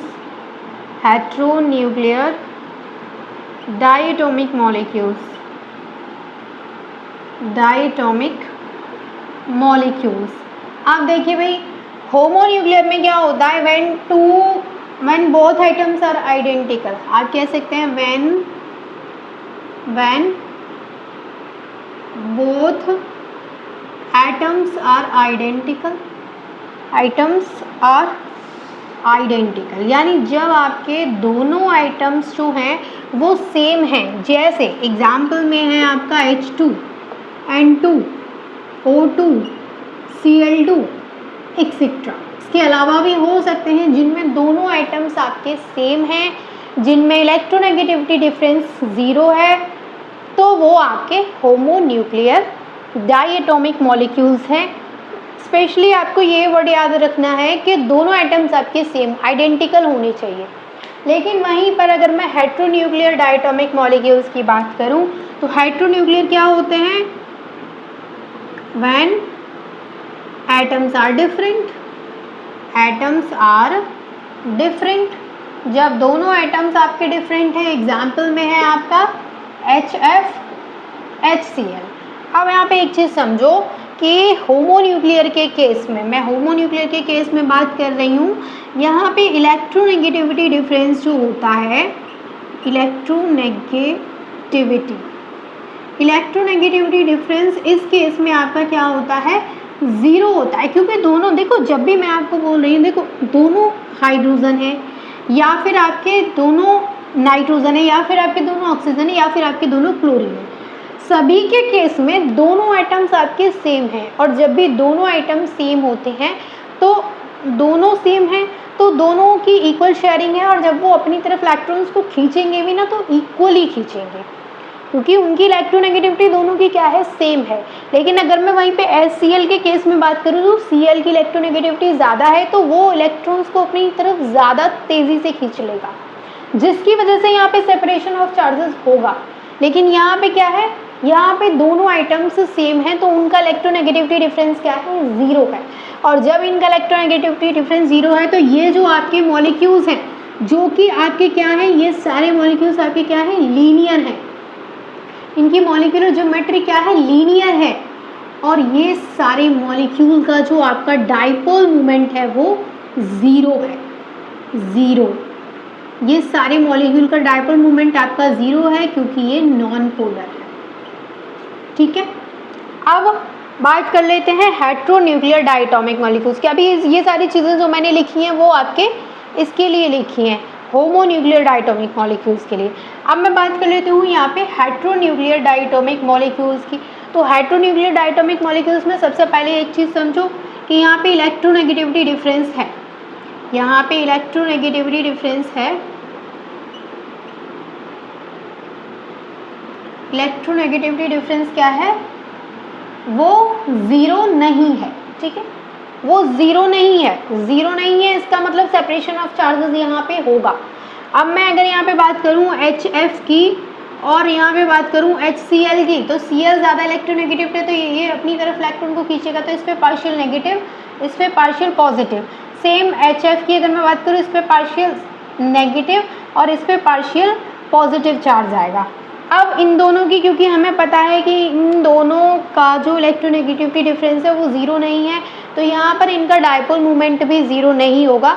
इनके लिए जो डायपोल मोमेंट होगा आपका, आप ऐसे कह सकते हैं, अगर आपको नहीं याद आ रहा है तो आप ऐसे कह सकते हैं, वरना मैं आपको बता देती हूँ। इसका डायपोल मोमेंट होता है आपका 1.78 डिवाइड, और इसका डायपोल मोमेंट होता है आपका 1.07 डिवाइड। ऐसा क्यों, इसका डायपोल मोमेंट ज़्यादा क्यों है, इसका कम क्यों है, पहले म्यू लिख लीजिए आगे। ऐसा क्यों है? तो इसका रीज़न क्या है कि फ्लोरीन जो है आपका वो क्लोरीन से ज़्यादा इलेक्ट्रोनेगेटिव है। ठीक है, इतनी चीज़ क्लियर हो गई है। तो फटाफट से आप इसका स्क्रीनशॉट लेंगे, फिर हम आगे की चीज़ों को डिस्कस करेंगे। अब यहाँ पे बात कर लेते हैं पॉली एटॉमिक मॉलिक्यूल्स के डायपोल मोमेंट की। पॉली एटॉमिक मॉलिक्यूल्स, अब यहाँ पर एक चीज़ और आपको बता देती हूँ मैं, पॉली एटॉमिक मॉलिक्यूल्स कौन से होते हैं? जिनमें 3 और मोर एटम्स होते हैं। यहाँ पे क्या है, आपके 3 और मोर एटम्स आपके होंगे मॉलिक्यूल में। ठीक है, जैसे मैं एक एग्जांपल यहाँ पे लेती हूँ CO2 का। तो CO2 का अगर हम स्ट्रक्चर बनाएंगे तो कुछ ऐसा बन जाएगा। अब यहाँ पर देखो, इसका मॉलिक्यूलर ज्योमेट्री सबसे पहले समझ लो लीनियर है, और क्योंकि यहाँ पर क्या है, सिमेट्रिक है। अब ये दोनों जो हैं वो एक दूसरे को कैंसिल कर रहे हैं बिकॉज ऑफ सिमेट्री।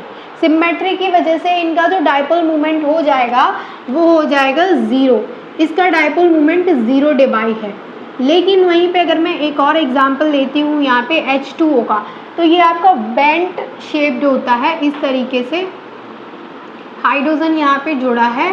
तो इसका जो ज्योमेट्री है वो आपका, आप कह सकते हैं इसका बेंट होता है। ठीक है, वी शेप्ड होता है, आप ऐसे भी बोल सकते हैं, वी शेप्ड होता है ये। और ये यहाँ पर इसका जो डायपोल मोमेंट होता है वो 1.84 डिबाई होता है। ठीक है, इसका डायपोल मोमेंट। लेकिन इसका क्यों हो गया है यहाँ पे? क्योंकि सिमेट्री की वजह से दोनों अपोजिट डायरेक्शन में एक दूसरे, दोनों के जो डायपोल मोमेंट है वो अपोजिट डायरेक्शन में एक दूसरे को कैंसिल आउट कर रहे हैं, जिसकी वजह से जो नेट डायपोल मोमेंट यहाँ पे निकल रहा है वो आपका 0 डिबाई निकल के आ रहा है। ठीक है, इसके अलावा मैं यहाँ पर आपको काफ़ी सारे एग्जाम्पल अभी करा देती हूँ, मैं यहाँ पे लिखवा देती हूँ आपको एग्जाम्पल, जिससे आपको क्या होगा कि काफ़ी सारे मॉलिक्यूल्स का आप ऐसे ही देख के बता देंगे कि इसका डायपोल मोमेंट क्या होगा। ठीक है, तो आप इस चीज़ का स्क्रीनशॉट ले लीजिए, फिर मैं आपको यहाँ पे नोट करा देती हूँ। काफ़ी सारे एग्जाम्पल्स हैं हमारे पास जिनको मैं यहाँ पे नोट करके आपको एक बार एक्सप्लेन कर दूँगी। आप देखो, यहाँ पर मैंने काफ़ी सारे मॉलिक्यूल्स लिखे हैं। ये आपके मॉलिक्यूल्स हैं और इनका आप क्या क्या पता कर सकते हैं। देखो, यहाँ पे एक तो डायपोल मोमेंट आप इनका बता सकते हैं, और यहाँ पे हम बताएंगे कि इनकी सिमेट्री कैसी है।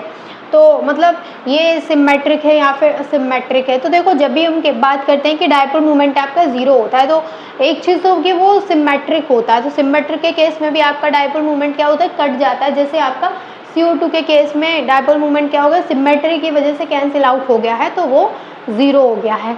वैसे ही अगर आपका O2N2Cl2, तो ये आपको पता है कि ये तो आपके होमो न्यूक्लियर है, तो दोनों एटम सेम टाइप के आइडेंटिकल हैं, इसलिए इनका जो डायपोल मोमेंट है क्या है, वो 0 है बिकॉज ऑफ सिमेट्री, क्योंकि सिमेट्री आ गई है। ठीक है, दूसरा CO2 CH2 BeCl2। अब यहाँ इस केस में भी आपके क्या है, आपके सिमेट्री की वजह से, क्योंकि दोनों तरफ क्या है, ऑक्सीजन, दोनों तरफ क्या है, सल्फर, दोनों तरफ क्या है, क्लोरीन। तो इस वजह से सिमेट्री आ गई है यहाँ पे भी, और यहाँ पे सिमेट्री आने की वजह से इसका डायपोल मोमेंट क्या है, कट गया है, तो वो 0 हो गया है। HCl HFNO, इनका डायपोल मोमेंट आपका 0 नहीं होता है क्योंकि ये एसिमेट्रिक होते हैं। H2O SO2 O3, ये आपको पता है इसमें ये बेंट शेप्ड होता है, इस वजह से इनका डायपोल मोमेंट भी क्या है, 0 नहीं होता है क्योंकि ये एसिमेट्रिक होता है। BF3AlCl3 का भी जो डायपोल मोमेंट है, क्योंकि यहाँ पे BF3 B के 3 और F लगे हैं, सेम Al के 3 और Cl लगे हैं, तो आपका डायपोल मोमेंट सिमेट्रिक की वजह से 0 हो जाता है। फिर NH3 NF3 PCl3, देखो यहाँ पर आपका डायपोल मोमेंट 0 नहीं होता है, यहाँ पर आपका एसिमेट्रिक रहता है, इसलिए। फिर CH4 CCl4 SiF4, यहाँ पर भी आपका डायपोल मोमेंट 0 हो जाता है, सिमेट्रिक होता है। और फिर CH3 Cl CS Cl3, यहाँ पर आपका जो डायपोल मोमेंट है वो 0 नहीं होता है एसिमेट्रिक की वजह से। ठीक है, तो आज हमने जो टॉपिक इसको समझा है उसका आप फटाफट से स्क्रीनशॉट ले लीजिए, फिर हम आगे के टॉपिक को डिस्कस करते हैं। अब हमारा जो नेक्स्ट टॉपिक यहाँ पे आता है वो है आपका percentage ionic character from dipole moment. अब देखो, परसेंटेज आयनिक कैरेक्टर को का मतलब क्या होता है, अगर मैं आपको बताऊं कि कोई भी आपका जैसे HCl है, आपका पूरा जो ये कोवलेंट बॉन्ड बन रहा है इनके बीच में, मतलब HCl पूरा एक मॉलिक्यूल है, तो उसमें आपको बताना हो कि इसमें जो आयनिक बॉन्ड का जो कैरेक्टर है वो कितने परसेंट है, तो उस चीज को निकालते हैं हम परसेंटेज आयनिक कैरेक्टर से। अब यहाँ पर देखो परसेंटेज आयनिक कैरेक्टर को सिंपली अगर मैं बताऊं कि क्या होता है, तो परसेंटेज आयनिक कैरेक्टर को कैलकुलेट किया जाता है, तो उसको हम कैलकुलेट करते हैं mu experimental upon mu theoretical into 100 से। अब यहाँ पर म्यू एक्सपेरिमेंटल जो है या फिर आप कह सकते हैं म्यू ऑब्जर्व्ड, ये आपका एक्चुअल डाइपोल मूवमेंट होता है which is obtained from laboratory experiment, यानी कि जो आपका म्यू एक्सपेरिमेंटल वैल्यू है वो आपका एक्चुअल डाइपोल मूवमेंट होता है, और वो आपको कहाँ से मिलता है, लेबोरेटरी एक्सपेरिमेंट से मिलता है, ठीक है। लेकिन यहाँ पर जो म्यू थ्योरेटिकल है ये कैलकुलेटेड वैल्यू, इसको कैलकुलेट किया जाता है। तो म्यू थ्योरेटिकल क्या है, calculated dipole moment assuming a complete transfer of an electron from one atom to another। मतलब कि जो म्यू थ्योरेटिकल है उसको हम कैलकुलेट करते हैं, म्यू एक्सपेरिमेंटल आपका लेबोरेटरी एक्सपेरिमेंट से जो वैल्यू मिलता है वो होता है, और हमें म्यू थ्योरेटिकल निकालने के बाद में हम ये फॉर्मूला लगा के वहां पे उसके परसेंटेज आयनिक कैरेक्टर को निकाल लेते हैं। तो अब यहाँ पर म्यू थ्योरेटिकल को कैलकुलेट करने के लिए फॉर्मूला होता है म्यू थ्योरेटिकल, मतलब ये जो थ्योरेटिकल डाइपोल मूवमेंट है उसको कैलकुलेट करने का फॉर्मूला है Q इंटू डी। Q आपका चार्ज है, D आपका डिस्टेंस है। अब यहाँ पर ये अब आपको ऐसे समझ में आए, लेकिन कोई भी फॉर्मूला जब तक हम किसी न्यूमेरिकल पे अप्लाई करके उसको सॉल्व नहीं करते हैं तब तक बेटर तरीके से क्लियर नहीं होता है। तो ये जस्ट बात हुई यहाँ पे परसेंटेज आयनिक कैरेक्टर की, बट मैं आपको इसका एक न्यूमेरिकल करा देती हूँ जिससे कि आपका जो प्रिपरेशन है परसेंटेज आयनिक कैरेक्टर का वो और बेटर हो जाएगा, एंड आपको पता लग जाएगा कि इसको हमें न्यूमेरिकल इस तरीके का न्यूमेरिकल आता है तो उसको कैसे सॉल्व करना होता है। तो सबसे पहले ना आप इसका स्क्रीनशॉट ले लीजिए, क्योंकि ये फॉर्मूला और कौन क्या है वो चीजें हैं। अब हम फिर इसके बाद यहाँ पे इसका न्यूमेरिकल सॉल्व कर लेते हैं, ठीक है। अब देखिए अभी हमने क्या देखा था कि आपका जो परसेंटेज आयनिक कैरेक्टर है उसके फॉर्मूले को हम कैसे, मतलब उसका क्या फॉर्मूला होता है जिससे हम परसेंटेज आयनिक कैरेक्टर को निकालें किसी भी मॉलिक्यूल का। तो वहां पर मैंने आपको फॉर्मूला बताया था। तो मेन फॉर्मूला हमारा क्या था परसेंटेज आयनिक कैरेक्टर के लिए, कि परसेंटेज आयनिक कैरेक्टर अगर आपको निकालना है किसी भी मॉलिक्यूल का तो आप क्या लगाएंगे, डाइपोल मूवमेंट ऑफ एक्सपेरिमेंटल यानी mu experimental upon mu theoretical into आपका 100 था। अब हमारे पास न्यूमेरिकल है, the bond length of HCl molecule is 1.275 angstrom and its experimental dipole moment is 1.03 debye, ठीक है। फाइंड इट्स परसेंटेज आयनिक कैरेक्टर। सबसे पहले डाइपोल मूवमेंट को हम एक्सप्रेस करते हैं डिबाई में। एक्सपेरिमेंटल डाइपोल मूवमेंट इन्होंने ऑलरेडी आपको दे दिया है। आपको क्या निकालना है भाई, आपको क्या निकालना है, परसेंटेज आयनिक कैरेक्टर, यानी कि म्यू थ्योरेटिकल आपको निकालना है, म्यू एक्सपेरिमेंटल या म्यू ऑब्जर्व्ड आपको ऑलरेडी गिवन है, ठीक है। अब क्योंकि हमें वही कैलकुलेट करना होता है, म्यू थ्योरेटिकल का फॉर्मूला मैंने आपको क्या बताया था, Q इंटू डी से आप इससे कैलकुलेट कर सकते हैं म्यू थ्योरेटिकल को। बट उससे भी पहले हम क्या करेंगे, हमें जो यहाँ पे जो डिस्टेंस दे रखा है, जो बॉन्ड लेंथ है Q इंटू डी हमें यहाँ पे दे रखा है। Q आपको बताऊंगी क्या होता है, लेकिन D आपको गिवन होता है क्वेश्चन में, तो D आपको यहाँ पे दे रखा है। D आपको जो दे रखा है सबसे पहले वो एंगस्ट्रॉम में है, आपको उसको सेंटीमीटर में कन्वर्ट करना है। तो स्टेप 1 में आपको क्या करना है, convert bond length two centimetre. तो आपका जो D है वो 1.275 एंगस्ट्रॉम इज इक्वल्स टू, उसको हम चेंज कर रहे हैं तो वो 10 की पावर -8 से मल्टीप्लाई करा देंगे, सेंटीमीटर में आपका निकल के आ गया। तो स्टेप 2 में आपको क्या करना है, कैलकुलेट थ्योरेटिकल इन CGS यूनिट। तो म्यू थ्योरेटिकल आपको यहाँ पे निकालना है, तो फॉर्मूला क्या है, Q इंटू डी। अब यहाँ पे Q क्या होता है, Q की वैल्यू देख लो यहाँ पे क्या होती है, 4.8 इंटू 10 की पावर -10 ESU। इसको रट लो, ये आपका वैल्यू है Q का, यहाँ पे 4.8 इंटू 10 की पावर -10 ESU। डी आपको गिवन है तो डी आपने ये निकाल लिया था सेंटीमीटर में, उसका हम यहाँ पे सिंपल मल्टीप्लाई करा देंगे, म्यू थ्योरेटिकल आपका इतना निकल के आ गया। स्टेप 3 में आपको क्या करना है, convert mu theoretical to Dibai. अब ये जो यहाँ पे म्यू थ्योरेटिकल आपका निकल के आया है ESU सेंटीमीटर में, उसको आपको चेंज करना है डिवाई में। तो आप क्या करेंगे, 1 Debye is equals to 10⁻⁸ ESU centimetre को जैसे ही चेंज करेंगे, क्योंकि 1 डिवाई इक्वल होता है आपका 10⁻18, तो ये यहाँ से कैंसिल आउट हो जाएगा, ये आपका हो जाएगा 6.12 डिवाई। ठीक है। स्टेप 4 में आपको क्या करना है, अब आपके पास क्या निकल के आ गया, म्यू थ्योरेटिकल डिवाई में निकल के आ गया। अब आपको सिर्फ और सिर्फ फॉर्मूला लगाना है। फॉर्मूला आपका क्या है, कैलकुलेट परसेंटेज आयनिक कनेक्टर का mu experimental upon mu theoretical into 100। तो म्यू एक्सपेरिमेंटल आपको यहाँ पे दे रखा है, ये वाला डिवाई है। फिर म्यू थ्योरेटिकल आपने कैलकुलेट कर लिया, ये वाला है। फिर इसको 100 से मल्टीप्लाई करा देंगे, आपका जो परसेंटेज आयनिक करेक्टर है वो अप्रोक्सीमेटली 16.83% निकल के आएगा। तो रफली अगर हम कहें कि HCl बॉन्ड के बारे में अगर हम रफली यहाँ पे आइडिया लगा रहे हैं, तो 16.83% तो उसमें आयनिक कैरेक्टर होता है, एंड बाकी का जो 83.2% होता है वो कोवेलेंट कैरेक्टर होता है। ठीक है। तो किसी भी मॉलिक्यूल में आप क्या बताते हैं, कितना परसेंट आयोनिक कैरेक्टर और कितना कोवेलेंट, तो उतनी सारी कैलकुलेशंस आपको करनी होती है। तो आप फटाफट से इसका स्क्रीनशॉट ले लीजिए, फिर हम आगे के टॉपिक की ओर बढ़ेंगे। लेकिन ध्यान रखिएगा, परसेंटेज आयनिक कैरेक्टर का सिर्फ फॉर्मूला रटना काफी नहीं है, न्यूमेरिकल भी आपको सॉल्व करना आना चाहिए। ठीक है, चलिए फटाफट से स्क्रीनशॉट ले लीजिए। आगे जो हमारा नेक्स्ट टॉपिक है वो है पोलराइजेशन क्या होता है, पोलराइजेबिलिटी क्या होती है, एंड पोलराइजिंग पावर क्या होती है। तो अभी हमें परसेंटेज आयनिक कैरेक्टर अच्छे से क्लियर हो चुका है, एंड बाकी काफी सारे टॉपिक्स को हम अच्छे से क्लियर कर चुके हैं, है ना। अब हम यहाँ पे बात करेंगे पोलराइजेशन की। ठीक है। बाकी देखो नोट्स का मैं आपको ऑलरेडी बता चुकी हूँ, आपको लिंक डिस्क्रिप्शन में मिल जाएगा, वहां से नोट्स ले सकते हैं। अदरवाइज साथ ही साथ आप स्क्रीनशॉट लेते रहिएगा। बट ये है कि मैं उतना डिटेल में यहाँ पर नहीं लिख रही हूँ जितना कि आपको नोट्स में मिल जाएगा, क्योंकि वहाँ पूरा पूरा मैंने डिटेल में बना रखा है, और यहाँ पे सिर्फ मैं उतना ही लिखती हूँ जितना मुझे एक्सप्लेन करना होता है। बाकी लिखती हूँ यहाँ पर भी, ऐसा नहीं है कि ये चीजें आपके काम नहीं आने वाली, डेफिनेटली यहाँ भी लिखती हूँ, बट वहाँ थोड़ा ज्यादा डिटेल में हो जाता है। ठीक है। अब यहाँ पे हम पोलराइजेशन की बात कर रहे हैं, तो पोलराइजेशन क्या है, तो देखो जब भी कैटाइन का, जब भी देखो सिंपल सी चीज है कि पॉजिटिव एंड नेगेटिव, जब भी कैटाइन एंड एनाइन एक दूसरे को अप्रोच करते हैं, जब एक दूसरे के पास आते हैं, एक दूसरे को अप्रोच करते हैं, अट्रैक्ट करते हैं एक दूसरे को, तो वहां पे एक चीज होती है कि जो पॉजिटिव न्यूक्लियस है कैटाइन का, वो आपका जो एनाइन का इलेक्ट्रॉन क्लाउड है उसको अट्रैक्ट करेगा, क्योंकि वो पॉजिटिव न्यूक्लियस है। कैटाइन का पॉजिटिव न्यूक्लियस एनाइन के जो इलेक्ट्रॉन क्लाउड है उनको अपनी तरफ अट्रैक्ट करेगा। साइमल्टेनियसली दूसरी तरफ आप देखेंगे कि जो कैटाइन है वो आपके एनाइन के पॉजिटिव न्यूक्लियस को रिपेल करेगा।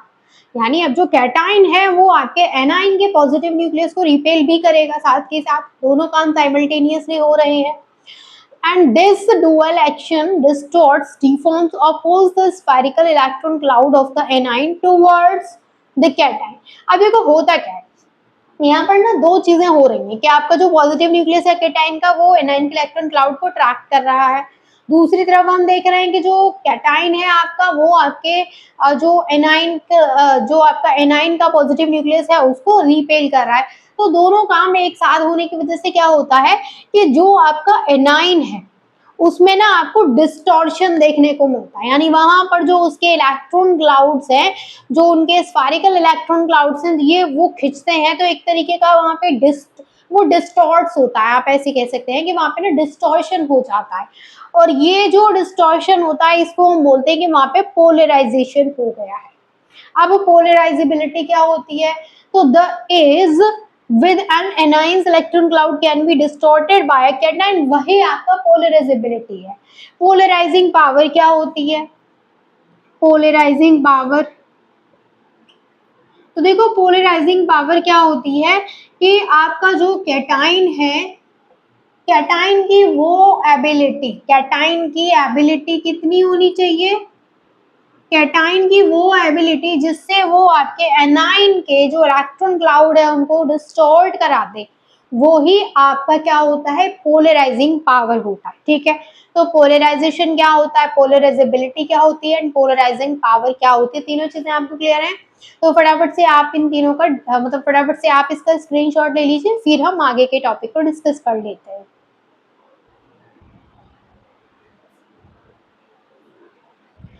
आगे जो आपका नेक्स्ट टॉपिक आता है वो है आपका फजान्स रूल। अब देखो फजान्स रूल क्या है। फजान्स रूल में हम पढ़ते क्या, तो फजान्स रूल जो है ना वो आपको एग्जैक्ट वो कंडीशंस बताता है, वो बताता है उन कंडीशंस के बारे में कि किन कंडीशंस में आपका पोलराइजेशन मैक्सिमम होगा और आपका कोवेलेंट कैरेक्टर बढ़ेगा। तो वो आपको वो कंडीशंस बताएगा कि मान के चलो जैसे उसने कैटाइन के बारे में कोई कंडीशन बताई, तो वो आपको बताएगा कि कैटाइन का साइज छोटा होगा तो आपका जो पोलराइजेशन है वो बढ़ेगा कि नहीं बढ़ेगा। यानी वो सिंपली उन कंडीशंस के बारे में बात करता है जिनमें आपका पोलराइजेशन बढ़ रहा है और आपका जो पोलराइजेशन तो बढ़ ही रहा है लेकिन उसके साथ साथ आपका कोवेलेंट कैरेक्टर किस कंडीशंस में बढ़ रहा है, तो उन कंडीशंस को वो बताएगा कि आपके कैटाइन का साइज कैसा होना चाहिए, एनाइन का साइज कैसा होना चाहिए, चार्ज कैसा होना चाहिए। तो ये सारी कंडीशंस आपको कौन बताता है, फजान्स रूल। तो फजान्स रूल सिंपली क्या बताएगा, आपको कंडीशंस बताएगा। ठीक है, अब जैसे मैंने बोला कि पहली कंडीशन ये बोल रहा है कैटाइन मस्ट बी स्मॉल। आपका जो कैटाइन है ना वो स्मॉल होना चाहिए तो आपका जो कोवेलेंट कैरेक्टर होगा वो ज्यादा होगा। तो यहाँ पे अगर मैं बात करूँ LiCl की, तो LiCl आपका मोर कोवेलेंट होता है NaCl। क्यों, क्योंकि जो आपका Cl है उसका जो साइज है वो छोटा है, सॉरी जो आपका Li है उसका साइज छोटा है Na+ से, तो इस वजह से ऐसा होता है। ठीक है, दूसरा है एनाइन मस्ट बी लार्ज। आपका एनाइन जो है वो लार्ज होना चाहिए था, आपका कोवेलेंट कैरेक्टर ज्यादा होता है। जैसे आपका LiI है यहाँ पे तो वो आपका मोर कोवेलेंट है देन LiF से। क्यों, क्योंकि यहाँ पर जो आपका ये I- है इसका जो साइज है वो क्या है, बिग है, वेरी बिग, इसका साइज बड़ा है इससे, इसलिए ये यहाँ पे ज्यादा कोवेलेंट है इसके कंपैरिजन में। ये दोनों पॉइंट्स आपको क्लियर हुए हैं तो मैं आगे के पॉइंट्स को डिस्कस कर लेती हूँ। काफी सारे पॉइंट्स हमें इसमें पढ़ने हैं तो आप इन दोनों पॉइंट्स को पहले बिठा लीजिए दिमाग में कि cation must be small, cation का साइज छोटा होना चाहिए, and A9 must be large, A9 का साइज लार्ज होना चाहिए फजान्स रूल के अकॉर्डिंग। तो फजान्स रूल के दो पॉइंट्स में ऑलरेडी आपको क्लियर कर चुकी हूँ। तीसरा पॉइंट ये कहता है there must be a high charge on ion.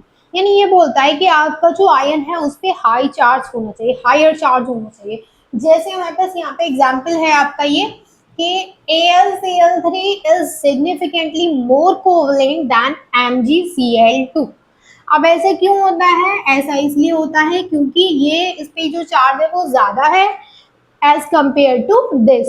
तो यहाँ पे बोला जा रहा है कि जितना ज्यादा चार्ज होगा उतना ही ज्यादा अच्छा होगा, मतलब फजान्स रूल के अकॉर्डिंग आपका जो चार्ज है वो हाई होना चाहिए। एग्जाम्पल से हमने इस चीज को समझ लिया। अब देखो मैंने आपको फजान्स रूल को समझा तो दिया बट मैंने ना आपको उसे लिखने का भी तरीका नहीं बताया कि आपको उसे कैसे लिखना है। हालांकि मैंने छोटे छोटे पॉइंट्स में लिखे थे पॉइंट्स, बट एक्चुअल में इसको कैसे लिखना है वो मैं अभी आपको यहाँ पे एक फोटो लगा रही हूँ। यहाँ पे जो फोटो लगा रही हूँ मैं फजान्स रूल की, आपको उसके अकॉर्डिंग इस रूल को लिखना है, इसके फैक्टर्स भी सी के अकॉर्डिंग लिखने। ठीक है, तो आप फटाफट से वो फोटो देखेंगे जो मैं यहाँ पे लगा रही हूँ, आप देख लीजिए एक बार। चलिए आपने स्क्रीनशॉट ले लिया कि आपको कैसे लिखना है फजान्स रूल। तो हमारा नेक्स्ट टॉपिक आता है हाइड्रोजन बॉन्डिंग। हाइड्रोजन बॉन्डिंग क्या होती है, सबसे पहले अगर मैं बात करूँ हाइड्रोजन बॉन्डिंग क्या होती है, तो इसमें आपका जो हाइड्रोजन बॉन्ड होता है वो कोवेलेंटली बॉन्डेड होता है with other higher electronegative element. जो यानी जो हाईली इलेक्ट्रोनेगेटिव एलिमेंट्स होते हैं ना उनके साथ में आपका हाइड्रोजन बॉन्ड बनाता है। जैसे आपका जो हाइड्रोजन एटम है क्या होगा, ये कोवेलेंटली बॉन्डेड होगा, कोवेलेंटली बॉन्डेड होगा with highly electronegative element, highly electronegative element. ठीक है, अब जैसे हाईली इलेक्ट्रोनेगेटिव एलिमेंट में जैसे आपका आ जाता है फ्लोरीन, ऑक्सीजन, नाइट्रोजन, ये जो है आपके वो हाईली इलेक्ट्रोनेगेटिव एलिमेंट होते हैं। तो इनके साथ में आपका जो हाइड्रोजन है वो अटैच्ड रहता है। आप होता क्या है, देखो जब भी कोई ऐसा है, कोई भी एटम हो, कोई भी हो, मैं हाइड्रोजन के केस में बात नहीं कर रही हूँ, अभी जो मैं बोलने वाली हूँ वो किसी भी केस में हो, अब देखो यहाँ पर मैं किसी ऐसे एलिमेंट की बात कर रही हूँ, कोई भी हो, अगर वो अपने से ज्यादा हाईली इलेक्ट्रोनेगेटिव एलिमेंट के साथ में बॉन्डेड है, तो वो जो ज्यादा इलेक्ट्रोनेगेटिव एलिमेंट होता है वो क्या करता है कि जो शेयर्ड पेयर ऑफ इलेक्ट्रॉन है उनको अपनी तरफ खींचता है। तो जैसे ही वो उनको अपनी तरफ खींचेगा, वहां पे क्या हो जाएगा, वहां पे जो इलेक्ट्रॉन को खींचेगा उस पे तो आ जाएगा नेगेटिव चार्ज, पार्शियल नेगेटिव, और जिसके पास से जाएंगे उस पे पार्शियल पॉजिटिव, वहां पे पोलराइजेशन हो जाएगा। पोलराइजेशन में जैसे मैं एग्जांपल लूं, जैसे आपका ये HF है, ठीक है, तो यहाँ पर ये आपका ज्यादा इलेक्ट्रोनेगेटिव है तो ये इधर अपनी तरफ खींचेगा, तो इस पे पॉजिटिव आ जाएगा। तो कहने का मतलब क्या है, कहने का मतलब सिर्फ इतना सा है कि आपका जो इलेक्ट्रॉन है, अब जैसे यहाँ पे इस तरीके से हम दिखाएं, तो इस पे पार्शियल पॉजिटिव, इस पे पार्शियल नेगेटिव, कितने भी आप चाहे दिखा लो। कहने का मतलब तो बस इतना सही है कि जब वो अपने से ज्यादा इलेक्ट्रोनेगेटिव एलिमेंट के साथ में बॉन्डिंग करेगा, तो उस केस में वहां पे क्या होगा कि उस केस में आपका जो ज्यादा इलेक्ट्रोनेगेटिव होगा उस पर पार्शियल नेगेटिव, और जो कम इलेक्ट्रोनेगेटिव होगा उस पर पार्शियल पॉजिटिव चार्ज आ जाएगा। ठीक है, इतनी चीज आपको समझ में आ गई है।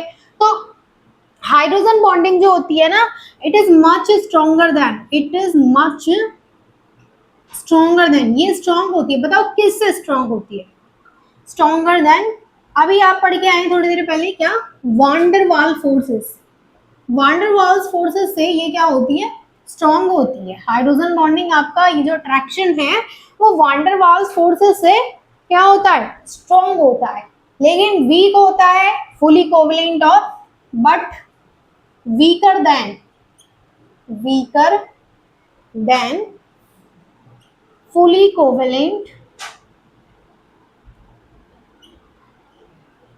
और आयोनिक बॉन्ड, ठीक है, इससे वीक होता है।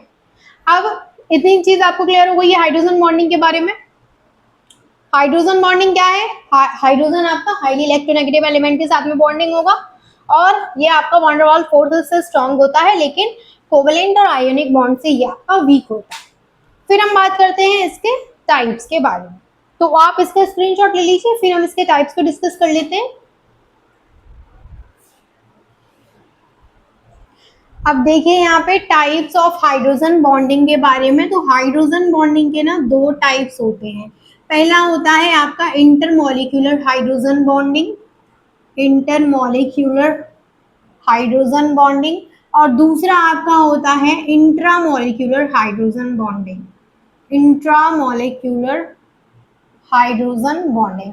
सबसे पहले हम यहाँ पे बात कर लेते हैं इंटरमॉलिक्यूलर हाइड्रोजन बॉन्डिंग के बारे में, ठीक है। तो इंटरमॉलिक्यूलर हाइड्रोजन बॉन्डिंग में क्या होता है, इंटरमॉलिक्यूलर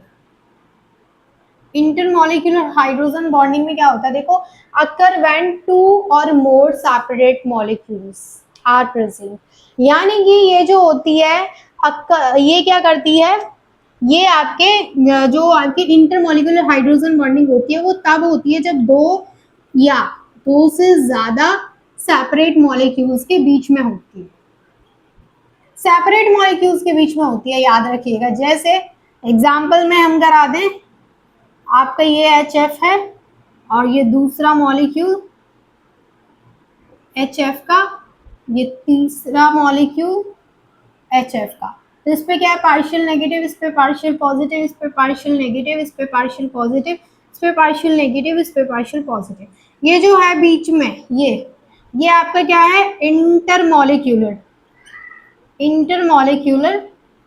हाइड्रोजन बॉन्डिंग है, ठीक है भाई। इंटरमॉलिक्यूलर हाइड्रोजन क्या होती है, इट अकर्स बिटवीन टू और मोर सेपरेट मॉलिक्यूल्स, ये दो या दो से ज्यादा सेपरेट मॉलिक्यूल्स के बीच में होती है इंटरमॉलिक्यूलर हाइड्रोजन बॉन्डिंग।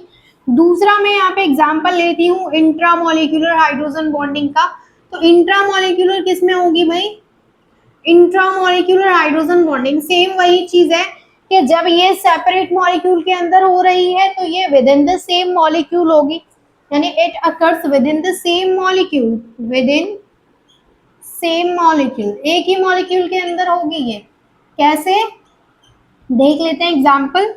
तो यहाँ पे एग्जांपल है आपका ऑर्थोनाइट्रोफिनॉल का, ये आपका ऑर्थोनाइट्रोफिनॉल का एग्जांपल है। तो यहाँ पर इसके बीच में जो होगी ये आपका क्या होगा, ये पार्शियल नेगेटिव, ये पार्शियल पॉजिटिव। ये जो आपकी बॉन्डिंग है यहाँ पे, ये आपकी क्या है, ये आपकी है इंट्रामोलिक्यूलर हाइड्रोजन बॉन्डिंग, जो कि with in the same molecule हो रही है, और इंटरमोलिक्यूल आपका दो या दो से ज्यादा सेपरेट मॉलिक्यूल्स के बीच में हो रही है। तो आप इन टाइप्स के स्क्रीनशॉट लेंगे, फिर हम इसके नेक्स्ट टॉपिक लैटिस एनर्जी के बारे में डिस्कशन करेंगे, ठीक है। तो अब हम यहाँ पे डिस्कस कर लेते हैं लैटिस एनर्जी क्या होती है। तो लैटिस एनर्जी को पहले समझ लीजिए, फिर डेफिनेशन विद एग्जांपल उसको हम देख लेंगे। तो लैटिस एनर्जी क्या होती है? लैटिस एनर्जी वो एनर्जी है जिसमें आपके गैसियस आयंस मिलके 1 मोल ऑफ आयनिक कंपाउंड का फॉर्मेशन करते हैं, तो उसमें जो एनर्जी आपकी रिलीज होती है वही आपकी लैटिस एनर्जी होती है। कैसे समझ लेते हैं। जैसे आपका Na+ और Cl- दोनों क्या है, गैसियस फॉर्म में है, तो ये दोनों मिलके यहाँ पे 1 mole of ionic compound NaCl का फॉर्मेशन कर रहे हैं। तो ये आपका यहाँ पर जो एनर्जी का अमाउंट रिलीज होगा दैट इज लैटिस एनर्जी, और ये आपका क्या है, स्टेबल होता है। अब देखो इसको हम लिखेंगे कैसे, the energy, lattice energy, the lattice energy, the lattice energy is the energy when gaseous ions combine to form 1 mole of ionic compound। तो ये आपका क्या है, it is the energy when gas ये सॉरी रिलीज तो लिखा ही नहीं, the lattice energy is the energy released when gaseous ions combine to form 1 mole of ionic compound। Clear है? चलिए, तो यहाँ पर इसको बनाने में जी आपके गैसियस दो हमने ये भी गैसियस आयन है, ये भी गैसियस आयन है, ये मिलके 1 मोल ऑफ आयोनिक कंपाउंड बना रहे हैं विच इज स्टेबल। तो ये आपके जो है, ये आपके इनको बनाने में, इसको बनाने में जो एनर्जी रिलीज होगी वो आपका इसमें आएगी लैटिस एनर्जी में, ठीक है। अब देखो लैटिस एनर्जी को कैलकुलेट करने का कोई भी there is no direct method, there is no direct method, मतलब इसको कैलकुलेट करने का कोई डायरेक्ट मेथड नहीं है। Direct method to calculate lattice energy, but we can calculate, लेकिन हम कैलकुलेट कर सकते हैं किसकी हेल्प से, calculate with the help of Born Haber cycle. यानी इसकी जो लैटिस एनर्जी है उसको बोर्न-हेबर साइकिल की हेल्प से कैलकुलेट किया जा सकता है, बट इसको कैलकुलेट करने का एक्चुअल में कोई डायरेक्ट मेथड नहीं है, ठीक है। इतनी चीज आपको क्लियर हो गई है। तो इसका रुक जाओ, इसका स्क्रीनशॉट मतलब थोड़ा सा फैक्टर्स भी आपको यही बता देती हूँ। अब फैक्टर्स कौन कौन से हैं जो इसको फैक्ट करते हैं लैटिस एनर्जी को। तो देखो जो आपका साइज ऑफ आयन है, साइज ऑफ आयन अगर आपका बढ़ेगा, मतलब इंक्रीज होगा, मैं कैसे लिख दूं, इंक्रीज किस, साइज ऑफ आयन आपका अगर इंक्रीज होगा तो आपका जो लैटिस एनर्जी है वो डिक्रीज होगा, ठीक है। दूसरा, चार्ज से अगर मैं बता दूं आपको, चार्ज से, तो चार्ज के डायरेक्टली प्रोपोर्शनल होती है लैटिस एनर्जी। यानी कि अगर आपका चार्ज बढ़ेगा तो लैटिस एनर्जी भी बढ़ेगी, जितना ज्यादा चार्ज होगा उतनी ही ज्यादा लैटिस एनर्जी होगी, ठीक है। इसका आप स्क्रीनशॉट ले लीजिए, फिर आगे की चीजें आगे डिस्कस करते हैं।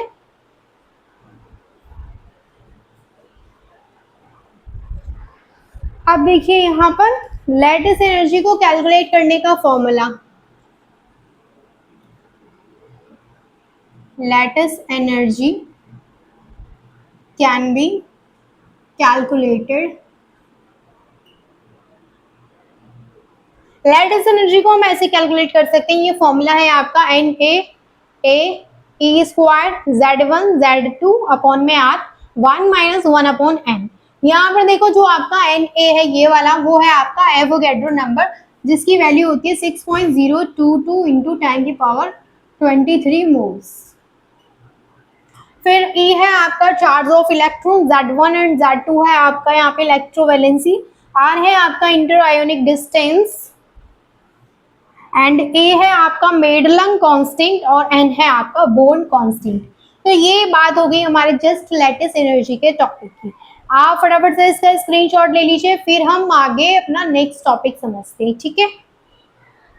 अब देखिए, अब तक हमने क्या समझा था लैटिस एनर्जी के बारे में। मैंने आपको क्या बोला था कि लैटिस एनर्जी को कैलकुलेट करने का कोई डायरेक्ट मेथड नहीं होता है, उसको हम बोर्न-हेबर साइकिल की हेल्प से कैलकुलेट कर सकते हैं। तो फिर आज का जो हमारा टॉपिक है, मतलब नेक्स्ट जो हमारा टॉपिक है वो बोर्न-हेबर साइकिल है। तो बोर्न-हेबर साइकिल में क्या होता है कि इसकी हेल्प से हम किसको कैलकुलेट करते हैं, सबसे पहले क्या चीज़ कैलकुलेट करते हैं भाई, लैटिस एनर्जी को कैलकुलेट करते हैं, है ना। अब देखो लैटिस एनर्जी के सिमिलर ही एक और होता है heat of formation. Heat of formation क्या है, पहले मैं आपको हीट ऑफ फॉर्मेशन का एक एग्जांपल कराती हूँ। मतलब एग्जांपल हम वही NaCl वाला लेंगे, तो यहाँ पर आपका Na और ये Cl, ये आपका फॉर्मेशन कर रहा है 1 मोल ऑफ NaCl का, और यहाँ पर जो एनर्जी रिलीज हो रही है उसको हम कहेंगे हीट ऑफ फॉर्मेशन। अब यहाँ पर देखो ये सॉलिड स्टेट में है, ये गैसियस स्टेट में है, ये सॉलिड स्टेट में है। अब देखो हीट ऑफ फॉर्मेशन क्या है कि जब भी कोई एलिमेंट अपनी प्योर स्टेट में, प्योर जिसमें वो है, उस स्टेट में किसी कंपाउंड का फॉर्मेशन करता है, किसी मतलब 1 मोल ऑफ कंपाउंड का फॉर्मेशन करता है, तो वहाँ पर जो एनर्जी रिलीज होती है वो आपकी क्या होती है, हीट ऑफ फॉर्मेशन होती है। लेकिन अब आप कहेंगे कि मैंने आपको बताया था लैटिस एनर्जी में यही एग्जांपल देके कि वहाँ पर क्या था, वहाँ पर भी 1 मोल ऑफ आयोनिक कंपाउंड का फॉर्मेशन हो रहा था, और वहाँ पर एनर्जी जो रिलीज हो रही थी उसको हम क्या कह रहे थे, उसको भी हम लैटिस एनर्जी कह रहे थे। तो आखिर क्या डिफरेंस होगा लैटिस एनर्जी और हीट ऑफ फॉर्मेशन में। सबसे पहली चीज़ देखो, जब हमने वहाँ पर जो फॉर्मेशन किया था Na का और Cl का, sorry NaCl 1 mole of NaCl का फॉर्मेशन किया था, तो पहली बात तो ये आयंस थे, और दूसरी चीज़ ये दोनों किस में थे, गैसियस स्टेट में थे। सबसे इम्पॉर्टेंट चीज़ किस में थे, ये गैसियस स्टेट में थे। तब इन्होंने 1 मोल ऑफ NaCl का फॉर्मेशन किया था, तब यहाँ पर लैटिस एनर्जी रिलीज हुई थी। तो इसको हम लैटिस एनर्जी, जब इसमें जो एनर्जी रिलीज होगी उसको हम लैटिस एनर्जी कहते हैं। लेकिन क्योंकि यहाँ पर आप देख पा रहे हैं सोडियम अपनी प्योर एलिमेंटल स्टेट में है, मतलब ये अपनी प्योर स्टेट जो होती है उसकी वो गैसियस ही होती है, लेकिन सोडियम की जो होती है वो सॉलिड होती है। तो उसने अपनी प्योर फॉर्म में आके, प्योर वो जिस फॉर्म में है उस फॉर्म में ही उसने 1 मोल ऑफ कंपाउंड का फॉर्मेशन किया है, तब जो एनर्जी रिलीज की थी वो थी आपकी हीट ऑफ फॉर्मेशन। लेकिन जब गैसियस स्टेट के आयंस आपस में कंबाइन करके 1 मोल ऑफ आयनिक कंपाउंड का फॉर्मेशन करते हैं, तब जो एनर्जी रिलीज होती है वो होती है लैटिस एनर्जी। ठीक है, बात समझ में आई। इसको हम कहेंगे heat of formation. Heat of formation मतलब यहाँ पर जो amount of energy, heat of formation, जो यहाँ पर अमाउंट ऑफ एनर्जी रिलीज होगा वो आपका हीट ऑफ फॉर्मेशन, और जो यहाँ पर रिलीज होगा वो आपका लैटिस एनर्जी। ठीक है भाई, दोनों चीज़ों में डिफरेंस क्लियर कर लीजिए। पहले दोनों का डिफरेंस क्लियर है, दोनों का एक बार स्क्रीनशॉट ले लीजिए ताकि आपको बेटर तरीके से दोनों चीज़ों में डिफरेंस क्लियर हो। फटाफट से स्क्रीनशॉट लीजिए। अब यहाँ पर एक चीज़ समझिए, बोर्न-हेबर साइकिल की हेल्प से हम कैसे यहाँ पे कैलकुलेट करेंगे किसको, अपना लैटिस एनर्जी को, वो चीज़ समझ लेते हैं। तो देखो सबसे पहले हम वो एग्जांपल लेंगे यहाँ पे कि हमारा सोडियम और क्लोरीन, जो कि ये सॉलिड स्टेट में है अपनी प्योर फॉर्म में, और ये आपका गैसियस स्टेट में है, और ये 1 मोल ऑफ NaCl का फॉर्मेशन कर रहे हैं, और यहाँ पर जो एनर्जी आपकी रिलीज हो रही है वो ये है। अब ये क्योंकि यहाँ पे एक Cl यूज़ हो रहा है तो ये हाफ Cl हम कर देंगे, ठीक है, हाफ Cl2 कर देंगे, ठीक है। तो ये जो प्रोसेस है आपका वो तो हीट ऑफ फॉर्मेशन के प्रोसेस को शो कर रहा है, लेकिन हम बताएंगे कि आपको लैटिस एनर्जी कैसे कैलकुलेट करना है। तो यहाँ पर सबसे पहले देखो, लैटिस एनर्जी के लिए सबसे पहले क्या होना चाहिए, आयंस हमारे पास ये आयंस की फॉर्म में होने चाहिए। दूसरी चीज़ ये आपका गैसियस फॉर्म में होना चाहिए। तो सबसे पहले हम जो हमारा सोडियम है इसको हम देंगे यहाँ पे सब्लिमेशन एनर्जी, सब्लिमेशन एनर्जी। आपको दिख पा रहा है, एक सेकंड, ये देखो, इसको हम यहाँ पे सब्लिमेशन एनर्जी देंगे और इसको जैसे ही हम यहाँ पे सब्लिमेशन एनर्जी देंगे ये तुरंत सॉलिड स्टेट से गैसियस स्टेट में आ जाएगा। यानी अब ये हमारे पास जो सोडियम है वो गैसियस स्टेट में आ गया है। अब हमें इसको आयन बनाना है, तो अब हम इसको देंगे आयोनाइजेशन एनर्जी। यहाँ लिख देती हूँ, ठीक है, अच्छे से दिखेगा फिर। अब हम इसको आयोनाइजेशन एनर्जी देंगे,